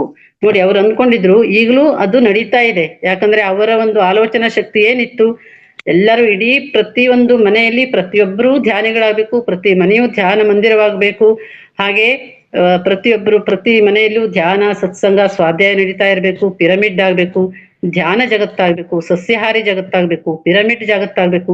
ಈ ತರ ಎಷ್ಟೊಂದು ಕನಸನ್ನು ಕಂಡಿದ್ರಲ್ಲ, ಅದೆಲ್ಲ ಸಾಕಾರಗೊಳಿಸ್ತಾ ಇದ್ದಾರೆ ಅವರೇ ಒಂದು ಅದ್ಭುತವಾದ ಶಕ್ತಿಯಿಂದ. ಅದೆಲ್ಲ ನಡೀತಾ ಇದೆ. ಹಾಗೆ ಅವ್ರು ಹೇಳ್ತಾರೆ, ಅದೇ ಪ್ರಕಟಗೊಂಡು, ಅಂದ್ರೆ ನಮ್ಮ ಆಲೋಚನೆ ಇದ್ದು ನಾವು ಹೇಗೆ ಮಾಡ್ತೀವೋ ಅದಾಗೆ ಅದೇ ಅಂದ್ರೆ ಇಲ್ಲಿ ನಾವು ಏನ್ ಆಲೋಚನೆ ಮಾಡ್ತೀವೋ ಅದು ಹಾಗೆ ಆಗತ್ತೆ ಅನ್ನುವಂತ ಮಾತನ್ನು ಅವರು ಹೇಳ್ತಾರೆ. ಈಗ ಲಕ್ಷಾಂತರ ಜನ ಧ್ಯಾನಿಗಳಾಗಿದ್ದಾರೆ, ಲಕ್ಷಾಂತರ ಜನ ತಮ್ಮನ್ನು ತಾವು ವೈದ್ಯರಿಂದ ಮುಕ್ತಗೊಳಿಸಿದ್ದಾರೆ, ಔಷಧಿಗಳಿಂದ ಮುಕ್ತರಾಗಿದ್ದಾರೆ, ಲಕ್ಷಾಂತರ ಜನ ತಮ್ಮ 3ನೆಯ ಕಣ್ಣನ್ನು ತೆರೆದಿದ್ದಾರೆ, ಲಕ್ಷಾಂತರ ಜನ ತಮ್ಮ ಹಿಂದಿನ ಜೀವನವನ್ನು ತಾವೇ ಕಂಡುಕೊಂಡಿದ್ದಾರೆ. ಇವೆಲ್ಲವೂ ಹೇಗೆ ಸಾಧ್ಯವಾಯಿತು? ಒಬ್ಬ ಮನುಷ್ಯನ ಆಲೋಚನಾ ಶಕ್ತಿ, ಒಬ್ಬ ಮನುಷ್ಯನ ಇಚ್ಛಾಶಕ್ತಿ ಹಾಗೂ ಒಬ್ಬ ಮನುಷ್ಯನ ಅದ್ಭುತ ಆಲೋಚನೆಯಿಂದ ಮಾತ್ರ ಸಾಧ್ಯವಾಯಿತು. ಈಗ ನೋಡಿ, ನಾವು ಯಾರು ಇದ್ದೇ ಇಲ್ಲ, ಗುರುಗಳು ಇಷ್ಟೊಂದು ಪತ್ರಿಕೆಗಳು ಇಷ್ಟೊಂದು ಅವ್ರ ಒಂದು ಕನಸು ನನಸಾಗ್ತಾ ಇದೆ ಅಂದ್ರೆ ಎಷ್ಟೆಷ್ಟು ಜನರು, ಕೆಲವರು ಬರ್ತಾ ಇಲ್ಲ, ಆದ್ರೆ ಅವ್ರಿಗಿನ್ನೂ ಟೈಮ್ ಬಂದಿಲ್ಲ. ಬರ್ತಾರೆ ನಿಧಾನಕ್ಕೆ ಎಲ್ಲರೂ ಬರ್ತಾರೆ. ಇಡೀ ಜಗತ್ತೇ ಧ್ಯಾನಮಯ ಜಗತ್ತಾಗ್ತಾ ಇದೆ. ಈಗ ಎಷ್ಟೋ ಜನ ಹೇಳ್ತಾರೆ, ಈಗ ಅನುಭವಗಳಲ್ಲಿ ಹೇಳ್ತಾರೆ, ನನಗೆ ಇಂಥ ಕಾಯಿಲೆ ಬಂತು, ನಂಗೆ ಇಂಥ ಕಾಯಿಲೆ, ನಾವು ಕೂಡ ಯಾವ್ದೋ ಒಂದು ಕಾರಣ ಇಟ್ಕೊಂಡೇ ಧ್ಯಾನಕ್ಕೆ ಬಂದಿರ್ತೀವಿ. ಈ ಕಾಯಿಲೆ ಇತ್ತು, ನನಗೆ ಇಂಥ ಸಮಸ್ಯೆ ಇತ್ತು, ಧ್ಯಾನಕ್ಕೆ ಬಂದೆ, ಧ್ಯಾನದಿಂದ ನಿವಾರಣೆ ಮಾಡ್ಕೊಂಡೆ, ನನಗೆ 3ನೇ ಕಣ್ಣು ಓಪನ್ ಆಯ್ತು. ಹಾಗೆ ನಾವು ಈಗ ವೈದ್ಯರ ಹತ್ರ ಯಾವುದೇ ಟ್ಯಾಬ್ಲೆಟ್ ತಗೊಳ್ಳೋದಿಲ್ಲ, ತಗೊಂಡ್ರು ಸಂಪೂರ್ಣವಾಗಿ ಬಿಟ್ಟಿದ್ದೀನಿ ಈಗ ಅನ್ನುವಂತ ಮಾತನ್ನ ಅವರ ಅನುಭವಗಳಿಂದ, ಎಷ್ಟೋ ಜನರ ಅನುಭವಗಳು ಇದು ಆಗಿದೆ. ಹಾಗೆ ಎಷ್ಟೊಂದು ನಮ್ಮ ಹಿರಿಯ ಪಿರಮಿಡ್ ಮಾಸ್ಟರ್ಸ್ ಎಲ್ಲ ತಮ್ಮ ಜೀವನದ ಹಿಂದಿನ ಜನ್ಮದ ಜೀವನ ಏನಿದೆ ಅನ್ನೋದನ್ನ ಅವರು ಹಿಂದಿನ ಜನ್ಮವನ್ನ ಕಂಡುಕೊಂಡಿದ್ದಾರೆ. ಅದು ಒಂದು ಧ್ಯಾನದ ಮೂಲಕ ಎಷ್ಟೋ ಜನರು ಅವರ ಅನುಭವವನ್ನ ಪಡ್ಕೊಂಡು ಈ ಒಂದು ಯುಗದಲ್ಲಿ ಅವರು ತುಂಬಾ ತುಂಬಾ ತುಂಬಾ ಸಾಧನೆಯನ್ನು ಮಾಡ್ತಾ ಇದ್ದಾರೆ. ಎಷ್ಟೋ ಜನ ಪುಸ್ತಕಗಳನ್ನು ಬರಿತಾ ಇದ್ದಾರೆ, ಎಷ್ಟೋ ಜನ ಒಂದು ಟ್ರಾನ್ಸ್ಲೇಟ್ ಮಾಡ್ತಾ ಇದ್ದಾರೆ, ಎಷ್ಟೆಷ್ಟು ಪಿರಮಿಡ್ ಮಾಸ್ಟರ್ಸ್ ಅದ್ಭುತವಾದ ಕೆಲಸಗಳನ್ನ ಮಾಡ್ತಾ ಇದ್ದಾರೆ. ಅವರಿಗೆಲ್ಲರಿಗೂ ಒಂದು ಹ್ಯಾಟ್ಸಪ್ ಹೇಳ್ಬೇಕು ಅನ್ಸುತ್ತೆ ನನಗೆ. ಇವೆಲ್ಲವೂ ಒಬ್ಬ ಮನುಷ್ಯನ, ಯಾಕೆ ಅಂತಂದ್ರೆ ಇದು ಒಬ್ಬ ಮನುಷ್ಯನ ಆಲೋಚನಾ ಶಕ್ತಿಯಿಂದ, ಇಚ್ಛಾಶಕ್ತಿಯಿಂದ, ಅದ್ಭುತವಾದ ಆಲೋಚನೆಯಿಂದ ಅನ್ನುವಂತ ಮಾತನ್ನ ಹೇಳ್ತಾರೆ. ಹಾಗಾಗಿ ಬಾಹ್ಯ ದೇವರು ಯಾವುದೂ ಇಲ್ಲ, ನಮ್ಮ ಆಲೋಚನಾ ಶಕ್ತಿಯ ಸಾಮರ್ಥ್ಯವೇ ಭಗವಂತನ ಶಕ್ತಿ. ನಾವು ಆ ದೇವರು ಈ ದೇವ್ರು ನಮ್ಗೆ ಮಾಡಿದ್ರು, ನಾನು ಅವ್ರ ಪೂಜೆ ಮಾಡ್ತಿದ್ದೆ, ಇನ್ ಯಾವ ದೇವ್ರನ್ನು ಪೂಜೆ ಮಾಡೋದಿಲ್ಲ, ನನ್ಗೆ ಹಿಂಗಾಯ್ತು ಹಂಗಾಯ್ತು ಅಂತಾರಲ್ಲ, ಅದ್ ಯಾವ್ದು ಅಲ್ಲ. ಯಾಕೆಂದ್ರೆ ಎಲ್ಲವನ್ನೂ ನಾವೇ ಆಲೋಚನಾ ಶಕ್ತಿಯಿಂದಲೇ ಇದೆಲ್ಲ ಪಡೆದುಕೊಂಡಿದ್ದು. ಇದು ಒಂದು ನಾಟಕ ರಂಗ, ಯಾಕಂದ್ರೆ ಜೀವನವೇ ಒಂದು ನಾಟಕ ರಂಗ. ಇಲ್ಲಿ ಏನು, ನಾವೇ ಸೃಷ್ಟಿಕರ್ತರು, ಅಂದ್ರೆ ನಾವೇ ಪಾತ್ರಧಾರಿಗಳು, ನಾವೇ ನಿರ್ಮಾಪಕರು, ಹಾಗೆ ನಾವೇ ನಿರ್ದೇಶಕರು. ನಾವೇ ನಮ್ಮ ಆಲೋಚನಾ ಶಕ್ತಿ, ಇಚ್ಛಾಶಕ್ತಿಯ ಸಾಕ್ಷಿಗಳು. ಇಚ್ಛಾಶಕ್ತಿಯ ಶೈಲಿ ಹೇಗಿರುತ್ತದೆಯೋ ಅದರಿಂದಾಗುವ ಸೌಲಭ್ಯಗಳನ್ನು ನಾವೇ ಅನುಭವಿಸುತ್ತೇವೆ. ಹಾಗೆ ನಾವು ಏನೇ ಆದ್ರೂ, ಒಳ್ಳೇದಾದ್ರೂ ಕೆಟ್ಟದಾದ್ರೂ ನಾವೇ ಅನುಭವಿಸ್ತೀವಲ್ಲ. ಈಗ ಒಳ್ಳೆಯ ಒಂದು ನಮಗ್ ಚೆನ್ನಾಗಾಯ್ತು ಧ್ಯಾನದಿಂದ, ಅಥವಾ ನಾವು ಜ್ಞಾನ ಸಿಕ್ತು, ನಮ್ಗೆ ಒಳ್ಳೊಳ್ಳೇದಾಯ್ತು ಅಂತಂದ್ರೆ ನಾವು ಆಗ್ತೀವಿ, ನಾವು ಸೌಲಭ್ಯಗಳನ್ನು ನಾವೇ ಪಡ್ಕೊಂತೀವಲ್ಲ. ಈ ಉದಾಹರಣೆಗೆ ಹೇಳ್ಬೇಕಂದ್ರೆ ನಮ್ಮ ಮಹೋತ್ತರ ಫೌಂಡೇಶನ್ ರಂಗನಾಥ್ ಗುರುಗಳು ಎಷ್ಟು ಅವರು ಜ್ಞಾನ ನೀಡ್ತಾ ಇದ್ದಾರೆ ಅಂದ್ರೆ ಅದು ಫ್ರೀ ಆಗಿ. ನಿಜವಾಗ್ಲೂ ನಾವೆಲ್ಲ ಧನ್ಯರು. ಆ ಗುರುಗಳಿಗೆ ಇಲ್ಲಿಂದನೇ ನಾನು ಕೈ ಮುಗಿದು ಶಿರಸಾಷ್ಟಾಂಗ ನಮಸ್ಕಾರ ಮಾಡ್ಬೇಕು. ಯಾಕಂದ್ರೆ ಎಷ್ಟೊಂದು ಬರೇ ಧ್ಯಾನ, ಸಜ್ಜನ ಸಾಂಗತ್ಯ, ಸ್ವಾಧ್ಯಾಯ ಅಷ್ಟೇ ಅಲ್ಲ, ಅವರು ಒಂದು ಸಮಗ್ರ ಜೀವನ ಶೈಲಿ ಅಂತ ಮಾಡಿ ಎಷ್ಟೊಂದು ಥೆರಪಿಗಳನ್ನು ಕೊಡಿಸ್ತಾ ಇದ್ದಾರೆ, ಹೊರಗಡೆಯಿಂದ ಕರೆಸಿ ಕೊಡ್ತಾ ಇದ್ದಾರೆ. ಅವರು ಹೇಳ್ತಾ ಇದ್ದಾರೆ, ಮುದ್ರೆಗಳನ್ನ ಹೇಳ್ತಾ ಇದ್ದಾರೆ, ಮೂತ್ರ ಚಿಕಿತ್ಸೆಗಳನ್ನು ಮಾಡಿಸ್ತಾ ಇದ್ದಾರೆ. ಹಾಗೆ ಒಂದು ಅಗ್ನಿ ಹೋತ್ರ ಇರ್ಬೋದು, ಇನ್ನು ಮನೆಮದ್ದು ಇರ್ಬೋದು, ಎಷ್ಟೊಂದು ಮರ್ಮ ಥೆರಪಿ, ಎಷ್ಟೊಂದು ಸೌಲಭ್ಯಗಳನ್ನು ನಮಗೆ ಮಾಡ್ಕೊಡ್ತಾ ಇದ್ದಾರೆ. ಆದ್ರೆ ನಾವು ಅದನ್ನ ಉಪಯೋಗ ತಗೊಳ್ಳೋದ್ರಲ್ಲಿ ಸ್ವಲ್ಪ ಹಿಂದೆ ಅರಿತಾ ಇದ್ದೀವಿ ಅಂತ ನಮಗೆ ಅನಿಸ್ತಾ ಇದೆ. ಅದನ್ನೆಲ್ಲ ನಾವು ಮುಂದೆ ಸಾಗ್ಬೇಕು. ಹಾಗಾಗಿ ನಾವು ಬರೇ ಧ್ಯಾನ, ಸ್ವಾಧ್ಯಾಯ, ಸತ್ಸಂಗ ಜೊತೆಗೆ ಅದನ್ನು ಕೂಡ ಅವ್ರು ಕೊಡ್ತಾ ಇರೋದಕ್ಕೆ ನಾವು ಧನ್ಯತೆಯನ್ನು ಅವರಿಗೆ ಹೇಳಲೇಬೇಕು. ಹಾಗೆ ನಮ್ಮ ಆಲೋಚನೆಗಳನ್ನು ನಾವೇ ನಿರ್ಧರಿಸಬೇಕು. ನಮ್ಮ ಆಲೋಚನೆಗಳ ಸೌಲಭ್ಯಗಳನ್ನು ನಾವೇ ಅನುಭವಿಸ್ತೇವೆ. ಏನಾದ್ರೂ ಒಳ್ಳೇದಾದ್ರೂ ಕೆಟ್ಟದಾದ್ರೂ ನಾವೇ ಅದನ್ನ ಸೌಲಭ್ಯಗಳನ್ನು ಅನುಭವಿಸ್ತೇವೆ. ಬೇರೆ ಯಾರು ನಮ್ಮ ಸೃಷ್ಟಿಕರ್ತಲ್ಲ, ನಮಗಾಗಿ ಯಾರು ಚಿಂತೆ ಮಾಡೋದಿಲ್ಲ, ನಾವು ಯಾರಿಗಾಗಿ ಚಿಂತೆ ಮಾಡುವ ಅವಶ್ಯಕತೆ ಇಲ್ಲಿ ಇಲ್ಲ. ಹಾಗೆ ಗುರುಗಳು ಹೇಳ್ತಾರೆ, ನಾವು ಅದ್ಭುತ ಆಲೋಚನೆಯ ಯುದ್ಧ ರಂಗವನ್ನು ಪ್ರವೇಶಿಸಬೇಕು. ನಾವು ಅದ್ಭುತ ಆಲೋಚನೆಯ ಯುದ್ಧ ರಂಗವನ್ನು ಪ್ರವೇಶಿಸಬೇಕು. ನಾವು ಏನನ್ನು ಸಾಧಿಸಬೇಕು ಅದನ್ನು ಸಾಧಿಸಲು ಸಾಧ್ಯ. ಅಂದ್ರೆ ಇದೊಂದು ಈ ಧ್ಯಾನಮಯ ಜಗತ್ತನ್ನೊಂದು ಯುದ್ಧ ರಂಗ ಆಗಿದೆ. ಆ ಯುದ್ಧ ರಂಗದಲ್ಲಿ ನಾವು ಇದು ಕಷ್ಟನ ಸುಖನ ಏನೇ ಬಂದ್ರು ಅದನ್ನ ಜಯಿಸ್ಬೇಕು. ಯಾವುದೇ ಬಂದ್ರು ಅದನ್ನ ಒಪ್ಪಿಕೊಂಡು ಅದನ್ನ ಮುನ್ನಡೆಸ್ಕೊಂಡು ಹೋಗ್ಬೇಕು. ಹಾಗೆ ಆ ಯುದ್ಧ ರಂಗದಲ್ಲಿ ನಾವು ಗೆಲುವನ್ನು ಸಾಧಿಸಬೇಕು ಅನ್ನುವಂತ ಮಾತನ್ನ ಹೇಳ್ತಾರೆ ಇಲ್ಲಿ. ಆದ್ದರಿಂದ ನನ್ನ ಪ್ರೀತಿಯ ಸ್ನೇಹಿತರೆ, ಗುರುಗಳು ಯಾವಾಗ್ಲೂ ಪ್ರತಿ ಗುರುಗಳು ಹೇಳ್ತಾರಲ್ಲ, my dear masters, my dear friends and my dear God's ಅಂತ. ಹಾಗೆ ಇಲ್ಲಿ ಹೇಳ್ತಾರೆ, ನನ್ನ ಪ್ರೀತಿಯ ಬೋಧಕರೇ, ನನ್ನ ಪ್ರೀತಿಯ ದೇವರುಗಳೇ, ಹಾಗೂ ಇಡೀ ವಿಶ್ವದ ಸೃಷ್ಟಿಕರ್ತರೆ, ನಮ್ಮ ವಿಶ್ವ ನಮ್ಮ ಮನಸ್ಸು, ನಮ್ಮ ಮನಸ್ಸೇ ನಮ್ಮ ವಿಶ್ವ. ನಾವು ನಮ್ಮ ಸ್ವಂತ ಆಲೋಚನೆಗಳಿಂದ ನಮ್ಮ ಸ್ವಂತ ಜೀವನವನ್ನು ಸೃಷ್ಟಿಸಿಕೊಳ್ಳುತ್ತೇವೆ ಅನ್ನೋ ಮಾತನ್ನು ಹೇಳ್ತಾರೆ. ಇನ್ನು ಈ ಆಲೋಚನೆಯ ಅದ್ಭುತ ಆಲೋಚನೆಯ ಒಂದು ಹೇಗಿರುತ್ತೆ, ನಿಮ್ಮ ಆಲೋಚನೆಗೆ ತಕ್ಕಾಗಿ ನಾವು ಹೇಗೆ ಅದನ್ನ ಸಾಕಾರಗೊಳಿಸ್ಕೊಳ್ತೀವಿ ಅನ್ನೋದಕ್ಕೆ ಒಂದು ಉದಾಹರಣೆ ಏನಂತಂದ್ರೆ, ಈಗ ಥಾಮಸ್ ಆಲ್ವಾಸ್ ಎಡಿಸನ್ ಅನ್ನೋರು ಏನ್ ಮಾಡಿದ್ರು, ಅವರ ಒಂದೇ ಒಂದು ಅದ್ಭುತವಾದ ಆಲೋಚನಾ ಶಕ್ತಿಯಿಂದ ಎಲೆಕ್ಟ್ರಿಕ್ ಬಲ್ಬ್ ಸೃಷ್ಟಿ ಆಯ್ತು. ಹೌದಾ? ಎಲೆಕ್ಟ್ರಿಕ್ ಬಲ್ಬ್ ಇದ್ದಲ್ಲ, ಅವಾಗೆಲ್ಲ ಚಿಮ್ನಿ ದೀಪಗಳು, ಎಣ್ಣೆ ದೀಪಗಳು ಇದ್ವು. ಅವರೊಂದು ಅದ್ಭುತ ಆಲೋಚನಾ ಶಕ್ತಿಯಿಂದ ಆ ದೀಪ ಸೃಷ್ಟಿ ಆಯ್ತು ಅಂತ ಹೇಳ್ಬೋದು. ಇನ್ನು ಅಲೆಕ್ಸಾಂಡರ್ ಗ್ರಾಮ್ ಬೆಲ್ ಅನ್ನುವಂಥವರು ದೂರದಿಂದ ಇರುವಂತ ವ್ಯಕ್ತಿ ಜೊತೆ ಹೇಗೆ ಮಾತನಾಡ್ಬೇಕು ಕುಳಿತಲ್ಲಿಯೇ ಅನ್ನುವಂತ ಅವರ ಒಂದು ಅದ್ಭುತವಾದ ಆಲೋಚನಾ ಶಕ್ತಿಯಿಂದ ದೂರವಾಣಿ ಬಂತು. ಹಾಗಾಗಿ ನಮ್ಮ ಆಲೋಚನಾ ಶಕ್ತಿ ಹೇಗಿರುತ್ತೆ ಹಾಗೆ ಅಂತ ನಾವು ಹೇಳ್ಬೋದು. ಇನ್ನು ನಮ್ಮ ದೇಶದ ಸಚಿನ್ ತೆಂಡೂಲ್ಕರ್, ಮಾಸ್ಟರ್ ಬ್ಲಾಸ್ಟರ್ ಅಂತಂತ ಹೇಳ್ತಾರಲ್ಲ, ಸಚಿನ್ ತೆಂಡೂಲ್ಕರ್ ಎಷ್ಟು ಅದ್ಭುತವಾದ ಅವ್ರ ಆಲೋಚನೆಯಿಂದ ಅವ್ರ ಯಶಸ್ಸನ್ನು ಕಂಡ್ರು. ಒಂದ್ಸಲ ಅವ್ರಿಗೆ ಪತ್ರಕರ್ತರು ಕೇಳ್ತಾರಂತೆ, ಈಗ ನಿಮ್ಮ ಯಶಸ್ಸಿನ ಗುಟ್ಟೇನು? ನೀವು ಯಾವಾಗ್ಲೂ ಯಶಸ್ಸನ್ನು ಕಾಣ್ತೀರಿ, ನಿಮ್ಮನ್ನು ನೋಡಿ ಎಲ್ಲರೂ ನಿಮ್ಮ ಹಾಗೆ ಆಗ್ಬೇಕು ಅಂತಾರೆ, ನಿಮ್ಮ ಯಶಸ್ಸಿನ ಗುಟ್ಟೇನು ಅಂತ ಕೇಳಿದಾಗ ಸಚಿನ್ ತೆಂಡೂಲ್ಕರ್ ಹೇಳ್ತಾರಂತೆ, ನಾನು ಯಾವಾಗ್ಲೂ ಆಟಕ್ಕೆ ಹೋಗುವ ಮುನ್ನ ಒಂದು ಪ್ರಶಾಂತವಾದ ಸ್ಥಳದಲ್ಲಿ ಒಂದು ಸ್ವಲ್ಪ ಹೊತ್ತು ಕುಳಿತು ಸಮಾಧಾನವಾಗಿ ನನ್ನ ಒಂದು ಆಟಗಾರರನ್ನ ಅಥವಾ ನಾವು ಆಟ ಆಡುವಂತ ಪ್ಲೇ ಗ್ರೌಂಡ್, ಆಟದ ಮೈದಾನ, ಫೀಲ್ಡ್ ಅಂತಲ್ಲ ಅದನ್ನ, ಮತ್ತು ನನ್ನ ಆಟವನ್ನ ನಾ ಹೀಗೆ ಆಡ್ತಾ ಇದ್ದೀನಿ ಅಂತ ಟೋಟಲ್ ಒಂದು ವಿಜುವಲೈಸೇಷನ್ ಮಾಡ್ತೀನಿ ನಾನು ಕೆಲವು ಹೊತ್ತು ಸಮಾಧಾನದಿಂದ, ಪ್ರಶಾಂತ ಚಿತ್ತದಿಂದ ಅಂತ ಹೇಳ್ತಾರಂತೆ. ಹಾಗಾಗಿ ನಾನು ಅವರು ಗೆಲುವನ್ನು ಸಾಧಿಸ್ಲಿಕ್ಕೆ ಸಾಧ್ಯ ಆಯ್ತು ಅನ್ನುವಂತ ಒಂದು ಮಾತು ಕೂಡ ಇಲ್ಲಿ ನಾವು ನೆನ್ಪು ಮಾಡ್ಕೊಳ್ಬಹುದು. ಹಾಗೆ ಮಾಸ್ಟರ್ಸ್, ಇನ್ನು ನನ್ನದು ಮೇಡಮ್ 1-2 ನಿಮಿಷ ಹೇಳ್ಬೋದಾ? S ma'am, yes ma'am. ಇಂದ 5 ನಿಮಿಷ ಟೈಮ್ ತಗೋಬಹುದಾ? ಓಕೆ ಮ್ಯಾಮ್, ಕಂಟಿನ್ಯೂ ಮಾಡಿ ಮ್ಯಾಮ್. ಅದು ಏನಿಲ್ಲ, ಮುಗಿದಿದೆ. ನನ್ನ ಒಂದು ಆಲೋಚನೆ ಶಕ್ತಿಯಿಂದ ಏನಾಗಿದೆ ಅನ್ನೋದು ನನ್ನ ಒಂದು ಅನುಭವವನ್ನ ಹೇಳಿಕೆಯಲ್ಲಿ. ಖಂಡಿತ. ಮಾಸ್ಟರ್ಸ್, ಇಲ್ಲಿಗೆ ಈ ಟಾಪಿಕ್ ಮುಗೀತು. ನನ್ನ ಒಂದು ಅನುಭವವನ್ನ ನಾನು ಏನ್ ಅನ್ಕೊಂಡಿದ್ದೆ ಅದು ಆಗಿದ್ದಕ್ಕೆ ನಾನು ಹೇಳಿ ಪೂರ್ಣಗೊಳಿಸ್ತೇನೆ. ನಾನು ಅಂದ್ರೆ ಈಗಲ್ಲ, ನಾನು ಈ ಧ್ಯಾನಕ್ಕೆ ಈಗ 2-3 ವರ್ಷದಿಂದ ಬರ್ತಾ ಇದ್ದೀನಿಲ್ಲ. ಅದಕ್ಕೂ ಮೇಲೆ ಚಿಕ್ಕವಳಿದ್ದಾಗ, ನನ್ಗೆ ಅವಾಗ 7th ಮುಗಿದಾಗ 13 ವರ್ಷ ಅನ್ಸುತ್ತೆ, 13 ವರ್ಷ. ಅವಾಗ ಏನಾಯ್ತು ಅಂತಂದ್ರೆ, ನಮ್ದು ತುಂಬಾ ಹಳ್ಳಿ, ತುಂಬಾ ಅಂದ್ರೆ ತೀರಾ ಹಳ್ಳಿ. ಅಲ್ಲೊಂದು ಬಸ್ ಸೌಕರ್ಯ ಏನೂ ಇಲ್ಲ. 8ನೇ ಕ್ಲಾಸಿಗೆ ಹೋಗ್ಲಿಕ್ಕೆ ನಮಗೆ ಏನೂ ವ್ಯವಸ್ಥೆನೇ ಇಲ್ಲ. ಕೆಲವರು ಅಲ್ಲಿ ಇಲ್ಲಿ ಅವರ ಅಜ್ಜಿ ಮನೆಯಲ್ಲೋ ಅವ್ರ ಅಕ್ಕನ ಮನೆಯಲ್ಲೋ ಹತ್ತತ್ರ ಇರುವಂತ ಸ್ಕೂಲಿಗೆ ಹೋಗ್ತಿದ್ರು. ಅಂದ್ರೆ 5-6 ಕಿಲೋಮೀಟರ್ ನಡ್ಕೊಂಡು ಹೋಗ್ಬೇಕಿತ್ತು. ಯಾವುದೇ ಬಸ್ ಸೌಕರ್ಯ ಇಲ್ಲ. ಆವಾಗ ಗಾಡಿಗಳು, ಬೈಕು, ಕಾರು ಏನೂ ಇರ್ಲಿಲ್ಲ. ನಮಗೆ ಹೆಣ್ಮಕ್ಳಿಗೆ ಹಂಗೆ ಬಿಡೋದಿಲ್ಲ. ಇನ್ನೊಬ್ಬರ ಮನೆಯಲ್ಲಿ ಇನ್ನೊಬ್ರು ಚಿಕ್ಕಪ್ಪನ ಮಗಳಿದ್ಲು, ಅವ್ರ ಮನೇಲೂ ಬೇಡ ಅಂತಾರೆ ನಮಗೂ. ಹೀಗಾಗಿ ನಾವು ಹೋಗೇ ಇಲ್ಲ. ನಮ್ಮ ಮನಸ್ಸಿನಲ್ಲಿ ಏನ್ ಉಳಿದಿತ್ತು, ನಾವ್ ಹಿಂಗಾರು ಮಾಡಿ ಓದ್ಬೇಕಲ್ಲ, ನನಗೆ ಬಹಳ ಇಷ್ಟ ಓದೋದು ಅಂದ್ರೆ, ಯಾಕೆ ನನಗೆ ಹಿಂಗಾಯ್ತು ಅಂತ ನಾನು ಅಂದ್ಕೊಂಡಿರುವ. ನಮ್ಮ ತಂದೆಯವರು, ಅವರು ಧ್ಯಾನ ಮಾಡೋರು, ಹಂಗೆ ಜ್ಯೋತಿಷ್ಯ ಆಗ್ತಿದ್ರು. ಅವ್ರು ಏನಂದ್ರು, ನೀ ಬೇಜಾರ್ ಮಾಡ್ಕೋಬೇಡ, ನಿನಗೆ ಏನೋ ವಿದ್ಯೆ ಕಟ್ಟಾಗಿದೆ, ಆದ್ರೆ ಹಾಗೆ ಆಗ್ತದೆ, ಆದ್ರೆ ನೀ ಮನಸ್ಸಿನಲ್ಲಿ ಆಗಲ್ಲ ಅನ್ಕೋಬೇಡ. ನೀ ಯಾವಾಗ್ಲೂ ನಾನು ಓದಿದ್ದೀನಿ, ಹೈಸ್ಕೂಲಿಗೆ ಹೋಗಿದ್ದೀನಿ ಅಂತ ಅನ್ಕೊ, ನೀ ಖಂಡಿತವಾಗ್ಲೂ ಹೋಗ್ತೀವಿ, ಆದ್ರೆ ಸ್ವಲ್ಪ ತಡ ಆಗ್ತದೆ ಅಂತಂದ್ರು. ನಾನು ಹೌದಾ, ನಮ್ಮ ತಂದೆಯವರು ಹೇಳಿದಂತ ನಾ ಬೆಳಗ್ಗೆ ಎದ್ದು ಕೈಕಾಲು ತೊಳೆದು ಮುಖ ತೊಳೆಯುವಾಗ ನಾನು ಹೈಸ್ಕೂಲಿಗೆ ಈ ತರ ಅನ್ಕೋತಿದ್ದೆ. ನನಗೇನು ಗೊತ್ತಿಲ್ಲ, ನಮ್ಮ ತಂದೆಯವರು ಏನ್ ಹೇಳಿದ್ರೆ ಅದನ್ನ ಹೇಳ್ತಿದ್ದೆ. ಅದಾಗಿ ಒಂದು 4 ವರ್ಷ ಮಾಸ್ಟರ್ಸ್, 4 ವರ್ಷ ನಮ್ಮ ಮನೇಲೇ ಇದ್ದೆ. ನಮ್ಮ ತಾಯಿಯವ್ರ ಜೊತೆಗೆ ಹೆಲ್ಪ್ ಮಾಡ್ಕೊಂಡು ಅಡಿಗೆ ಕೆಲಸ ಅಂದ್ರೆ ಅವ್ರಿಗೆ ಹೆಲ್ಪ್ ಮಾಡ್ಕೊಂಡಿದ್ದೆ. ಒಟ್ಟು ಕುಟುಂಬ, ಯಾರು ನಮ್ಮನ್ನ ಏನು ಕೇರ್ ಮಾಡ್ತಿರ್ಲಿಲ್ಲ, ಆರ್ಥಿಕವಾಗಿ ಬಡತನ. ಹಾಗಾಗಿ ನಮ್ಗೆ ಆಮೇಲೆ ಏನಾಯ್ತು, ನಮ್ಮ ಅಣ್ಣಂಗ್ ಜಾಬ್ ಸಿಕ್ತು, ಸಣ್ಣ ಒಂದು ಅವರು MA ಮುಗಿಸಿ ಸಣ್ಣ ಜಾಬ್ ಸಿಕ್ತು. ಅದರಲ್ಲೇ ಅವ್ರು ಏನ್ ಮಾಡಿದ್ರು, ನಿಂಗೆ ಓದ್ಲಿಕ್ಕೆ ಇಷ್ಟ ಇದೆಯಲ್ಲ ಬಾ ಅಂತ ಅವ್ರು ನನ್ನನ್ನು ಮತ್ತು ನಮ್ಮ ತಮ್ಮ 7th ಮುಗಿದಿತ್ತು ಇಬ್ರನ್ನು ಕರ್ಕೊಂಡೋಗಿ ಓದಿಸಿದ್ರು ಅವ್ರು ಇರೋ ಕಡೆನೆ. ಆವಾಗ ನಾವು ಅಡಿಗೆ ಮಾಡ್ಕೊಂಡು ಓದಿಸ್ಲಿಕ್ಕೂ ಆಯ್ತು.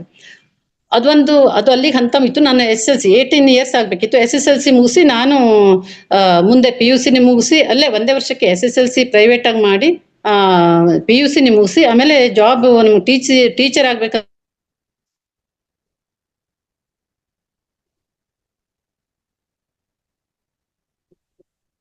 ಚಿತ್ರದುರ್ಗದ ನಾನು ನರ್ಸಿಂಗ್ ಡಿಪಾರ್ಟ್ಮೆಂಟ್ ಅಲ್ಲಿ 30 ವರ್ಷ ಸೇವೆ ಮಾಡಿದೆ, 20 ವರ್ಷ ಸೇವೆ ಮಾಡಿದೆ. ಆಮೇಲೆ ನಂಗೆ ಟೀಚರ್ ಆಗ್ಬೇಕನ್ನೋ ಆಸೆ ಇತ್ತಲ್ಲ, ನೋಡಿ ಹೆಂಗಿದೆ ಅಂತ. ನಾ ಅದೊಂದು ಆಸೆ ಕೈಗೊಂಡಿಲ್ಲ ಅನ್ಕೊಂಡ್ರೆ, ಅಲ್ಲಿ ನರ್ಸಿಂಗ್ ಸ್ಕೂಲ್ ಓಪನ್ ಆಯ್ತು. ಆವಾಗ ಮತ್ತೆ 2 ವರ್ಷ ನಾನು ಬೆಂಗಳೂರಿಗೆ ಹೋಗಿ 2 ವರ್ಷ BSc ನರ್ಸಿಂಗ್ ಅಂತ ಮಾಡ್ಕೊಂಡು ಆ ಊರಲ್ಲೇ ಅದೇ ಶಾಲೆಯಲ್ಲಿ 10 ವರ್ಷ ಟೀಚರ್ ಆಗಿ ಡ್ಯೂಟಿ ಮಾಡಿದೆ. ಇದು ಒಂದು ನಾವು ಹೇಗೆ ಆಲೋಚನಾ ಶಕ್ತಿ, ನಾನೇನ್ ಧ್ಯಾನ ಮಾಡ್ತಿದ್ದಿಲ್ಲ ಅವಾಗ, ನಮ್ಮ ಆಲೋಚನೆ ಹಂಗಿತ್ತು, ಸುದೃಢವಾಗಿತ್ತು ಅಂತ ಅನ್ಸುತ್ತೆ. ಇಷ್ಟು ಹೇಳಿ ನಾನು ಹಂಗಾಗಿ ಅದ್ಭುತ ಆಲೋಚನೆಯನ್ನ ಮಾಡೋಣ. ನಮ್ಮ ಒಂದು ಆಸೆಯನ್ನ ನಾವು ಒಳ್ಳೆ ಆಸೆಯನ್ನ ನಾವು ನಿರ್ವಹಿಸ್ಕೊಂಡ ಅಂತ ಹೇಳ್ತಾ, ಇಲ್ಲಿಯವರೆಗೆ ಅವಕಾಶ ಕೊಟ್ಟಿದ್ದಕ್ಕಾಗಿ ಮಾವತಾರ್ ಫೌಂಡೇಶನ್ ಎಲ್ಲ ಸದಸ್ಯರಿಗೂ, ನನ್ನ ಗುರುಗಳಿಗೂ, ರಂಗನಾಥ್ ಗುರುಗಳಿಗೂ, ಗೀತಾ ಮೇಡಮ್ಗೂ, ಹಾಗೆ ಇಲ್ಲಿ ನೆರೆದಿರುವಂತ ಜ್ಯೋತಿ ಮೇಡಮ್ಗೂ, ಎಲ್ಲಾ ಧ್ಯಾನ ಬಂಧುಗಳಿಗೂ ನನ್ನ ಅನಂತ ವಂದನೆಗಳು. ಏನಾದ್ರು ತಪ್ಪಿದ್ರೆ ತಿದ್ದುಕೊಡಿ, ಯಾಕಂದ್ರೆ ಕೆಲವು ಟೆಕ್ನಿಕಲ್ ಪ್ರಾಬ್ಲಮ್ ಆಯ್ತು ಅನ್ಸುತ್ತೆ. Thank you madam. Thank you madam. ತುಂಬಾ ಅದ್ಭುತವಾಗಿತ್ತು ಆಲೋಚನಾ ಶಕ್ತಿ. ನಮ್ಮ ಆಲೋಚನಾ ಶಕ್ತಿ ಯಾವ ರೀತಿ ಇರುತ್ತೆ, ಆ ರೀತಿ ನಾವು ಗುರಿನ ಮುಟ್ಬೋದು ಅನ್ನೋದನ್ನ ತುಂಬಾ ಚೆನ್ನಾಗಿ ತಿಳಿಸ್ಕೊಟ್ರಿ ಮೇಡಮ್ ಇವತ್ತು. ಮತ್ತೆ ಅದರಲ್ಲಿ ನಕಾರಾತ್ಮಕವಾಗಿ ಆಲೋಚನೆ ಮಾಡಿದ್ರೆ ಯಾವ ರೀತಿ ಅಂದ್ರೆ, ಆಗೋದಕ್ಕೆ ಏನು ಕೆಲಸ ಆಗೋದಕ್ ಮುಂಚೆನೆ ಅಯ್ಯೋ ಹಂಗಾಗ್ಬಿಟ್ರೆ ಹಿಂಗಾಗ್ಬಿಟ್ರೆ ಅಂತ ನಾವೇ ಭಯಪಟ್ಕೊಂಡು ಹಿಂಜರಿಯುವಂಥದ್ದು. ಮತ್ತೆ ನಕಾರಾತ್ಮಕ ಆಲೋಚನಾ ಶಕ್ತಿ ಅಂದ್ರೆ 50-50, ತೀರಾ ಹಿಂಗಾಗ್ಬೋದು, ಇಲ್ಲ ಹಂಗಾಗ್ಬೋದು, ಇಲ್ಲ ಒಳ್ಳೇದಾಗ್ಬೋದು, ಇಲ್ಲ ಕೆಟ್ಟದಾಗ್ಬೋದು ಅನ್ನೋಂತ ಒಂದು ಆಲೋಚನಾ ಶಕ್ತಿ. ಮತ್ತೆ ನಿಶ್ಚಿತ ಆಲೋಚನಾ ಶಕ್ತಿ ಅಂದ್ರೆ ಎಸ್ ಖಂಡಿತ ನಾನು ತೀರಾ ದೊಡ್ಡ ಮಟ್ಟಕ್ಕೆ ಹೋಗ್ಲಿಲ್ಲ ಅಂದ್ರೂ ಇಲ್ಲಪ್ಪ, ನನ್ನ ಒಂದು ಹಂತದ ಪ್ರಕಾರ ಒಂದ್ 50% ನಾನು ಮುಂದೆ ಹೋಗ್ತೀನಿ, ನಾನೇನೇ ಮಾಡಿದ್ರೆ ಸಣ್ಣದಾಗಾದ್ರೆ ಆಯ್ತು, ನಾನು ಖಂಡಿತ ಇದರಲ್ಲಿ ಜಯಿಸ್ತೀನಿ ಅನ್ನೋಂತ ಒಂದು ಮಾತನ್ನ ಹೇಳಿದ್ರಿ. ಮತ್ತೆ ಹಾಗೆ ಅದ್ಭುತವಾಗಿ ಆಲೋಚನಾ ಶಕ್ತಿ ಅಂದ್ರೆ ಇಲ್ಲಪ್ಪ, ನಾನು 100% ನಾನು ತೆಗಿತೀನಿ, 600 ಅಂಕನು ಬಂದೇ ಬರುತ್ತೆ ನನಗೆ, ಅಂದ್ರೆ ನನ್ನ ಲೈಫಲ್ಲಿ ನಾನು ತುಂಬಾ ಒಳ್ಳೆ ವ್ಯಕ್ತಿ ಆಗ್ತೀನಿ, ಒಳ್ಳೆ ಬಿಸ್ನೆಸ್ ಮ್ಯಾನ್ ಆಗ್ತೀನಿ ಅಂತೇಳಿ ಆಲೋಚನೆ ಮಾಡೋಂಥದ್ ಬಗ್ಗೆ ತುಂಬಾ ಅದ್ಭುತವಾಗಿ ತಿಳಿಸ್ಕೊಟ್ರಿ ಮೇಡಮ್. ಯಾವ ರೀತಿ ನಮ್ಮ ಆಲೋಚನಾ ಶಕ್ತಿ ಯಾವ ರೀತಿ ಇರುತ್ತೆ ಆ ರೀತಿ ನಮ್ಗೆ ಸಕ್ಸಸ್ ಅನ್ನೋದು ಸಿಗುತ್ತೆ. ಒಳ್ಳೆ ಆಲೋಚನೆಗಳಿರ್ಬೇಕು, ಒಳ್ಳೆ ಮನ್ಸಿರ್ಬೇಕು, ಮತ್ತೆ ಗುರಿ ಇರ್ಬೇಕು. ಆಗ ಸಕ್ಸಸ್ ಅನ್ನೋದು ಕಟ್ಟಿಟ್ಟು ಬುತ್ತಿ ಅಂತ ಹೇಳ್ಬಿಟ್ಟು ಆ ಗುರುಗಳ ಒಂದು ಏನು ಅವರು ಒಂದು ಡಿಸೈಡ್ ಮಾಡಿದ್ರು ಗುರುಜಿ, ನಾನು ಇನ್ ಮುಂದೆ ಜಗತ್ತನ್ನ ಧ್ಯಾನಮಯವಾಗಿ ಚೇಂಜ್ ಮಾಡ್ಬೇಕು, ಎಲ್ಲಾ ಕಡೆ ಧ್ಯಾನ ಪ್ರಚಾರ ಮಾಡ್ಬೇಕು, ಧ್ಯಾನ ಮಾಡ್ಬೇಕು, ಎಲ್ಲಾರು ಒಂದು ಔಷಧಿ ರಹಿತವಾಗಿ ಜೀವನ ಮಾಡೋ ಹಾಗೆ ಮಾಡ್ಬೇಕು ಅಂತ ಮಾಡಿದ್ದು ಗುರುಜಿ ಮಾಡಿದ್ದು ಇವತ್ತು ಇಡೀ ಪ್ರಪಂಚ ಪೂರ್ತಿ. ಆದ್ರೆ ನಾನು ಎಲ್ಲೋ ಒಂದ್ ಕಡೆ ಸಣ್ಣ ಪುಟ್ಟದಾಗ ನೋಡಿದ್ದೆ ಅಷ್ಟೇ ಸುಭಾಷ್ ಪತ್ರಿಜಿ ಅವ್ರದ್ದು. ಬಟ್ ಇಡೀ ಇಂಟರ್ನ್ಯಾಷನಲ್ ಕೋಚ್ಗಳೆಲ್ಲ ಇದ್ದಾರೆ, ತುಂಬಾ ದೊಡ್ಡ ದೊಡ್ಡ ವ್ಯಕ್ತಿಗಳಿದ್ದಾರೆ ಈ ಫೀಲ್ಡ್ ಅಲ್ಲಿ. ತುಂಬಾ ಅದ್ಭುತವಾಗಿತ್ತು ಮೇಡಮ್. ಇವತ್ತಿನ ಒಂದು ಆಲೋಚನಾ ಶಕ್ತಿ ಸೂಪರ್ ಆಗಿತ್ತು. ಇವತ್ತಿನ ಕ್ಲಾಸ್ ನ ಕೊಟ್ಟಂತ ಸುತೇಜ ಭಟ್ ಮೇಡಮ್ಗೆ ಮಹೋದರ್ ಫೌಂಡೇಶನ್ ಪರವಾಗಿ, ಎಲ್ಲ ಹಾಸ್ಟೆಲ್ ಮಾಸ್ಟರ್ಸ್ ಪರವಾಗಿ, ರಂಗನಾಥ್ ಗುರುಜಿಗಳ ಪರವಾಗಿ, ಹಾಗೆ ಗೀತಾ ಮೇಡಮ್ ನ ಪರವಾಗಿ, ಎಲ್ಲರ ಪರವಾಗಿ ತುಂಬಾ ಹೃದಯದ ಧನ್ಯವಾದಗಳನ್ನ ಹೇಳ್ತಾ ಇದ್ದೀನಿ masters. Thank you madam. Thank you thank you thank you thank you so much madam. ಇವತ್ತಿನ ಕ್ಲಾಸ್ ಬಹಳ ಅದ್ಭುತವಾಗಿತ್ತು. Thank you madam. Okay masters, ಈಗಿನ ತನಕ ಮೇಡಮ್ ತುಂಬಾ ಚೆನ್ನಾಗಿ ನಮ್ಮ ಆಲೋಚನಾ ಶಕ್ತಿ ಯಾವ ರೀತಿ ಇರಬೇಕು ಅನ್ನೋದ್ರ ಬಗ್ಗೆ ತುಂಬಾ ಚೆನ್ನಾಗಿ ತಿಳಿಸ್ಕೊಟ್ಟಿದ್ದಾರೆ. ಹಾಗೆ ನಿಮ್ಮ ಅನಿಸಿಕೆ ಏನಿದೆ, ಆಮೇಲೆ ನಿಮ್ಗೆ ಏನಾದ್ರು ಕ್ವಶನ್ಸ್ ಇದ್ರೆ ಮೇಡಮ್ ನ ಕೇಳ್ಬೋದು, ಅದ್ರ ಬಗ್ಗೆ ಮೇಡಮ್ ತಿಳಿಸ್ಕೊಡ್ತಾರೆ ಅಂತ ಹೇಳ್ತಾ ಮಾತಾಡಿ ಮೇಡಮ್. ನಮಸ್ತೆ ಮೇಡಮ್, ಸುತೇಜ ಭಟ್ ಮೇಡಮ್. ತುಂಬಾ ನಾನು ಇಷ್ಟು ದಿವಸ ನಿಮ್ದು ಒಂದು ಭಾಗ ನೋಡಿದ್ದೆ, ಇವತ್ತು ಒಂದು ಎಷ್ಟು ಜ್ಞಾನ ಇಟ್ಕೊಂಡಿದ್ದೀರಾ ಅನ್ನೋದು ಅರ್ಥ ಆಗ್ತಾ ಇದೆ. ನಿಜವಾಗ್ಲು ನೀವ್ ಹೇಳಿದ್ರಲ್ಲಿ ತುಂಬಾನೇ ಇದೆ. ಆಲೋಚನೆ ನಾವ್ ಯಾವ ರೀತಿ ಮಾಡ್ತೀವಿ ಆ ರೀತಿ ನನ್ಗೂ ಒಂದ್ 2-3 ತರ ಆಗಿದೆ. ದೃಢವಾಗಿ ಆಲೋಚನೆ ಮಾಡಿದ್ರೆ ಅದು ಖಂಡಿತ ಆಗುತ್ತೆ. ಅಂದ್ರೆ ನಾವು ಮಾಡೋ ಆಲೋಚನೆ ದೃಢವಾಗಿರ್ಬೇಕು ಅನ್ನೋದನ್ನ ನೀವ್ ಅರ್ಥ ಮಾಡ್ಸಿದ್ರಿ ಇವತ್ತು. ತುಂಬಾ thank you madam. Thank you. Okay masters, ಮಾತಾಡಿ, ಹ್ಯಾಂಡ್ ರೈಸ್ ಮಾಡಿ ಮಾಸ್ಟರ್ಸ್. ಶಾರದಾ ಮ್ಯಾಮ್ ಮಾಡಿದಾರೆ ನೋಡ್ರಿ ma'am. Sharada ma'am, Revathi ma'am, Bharathi ಅವರು ಎಲ್ಲ ಹ್ಯಾಂಡ್ ರೈಸ್ ಮಾಡಿದಾರೆ ನೋಡಿ.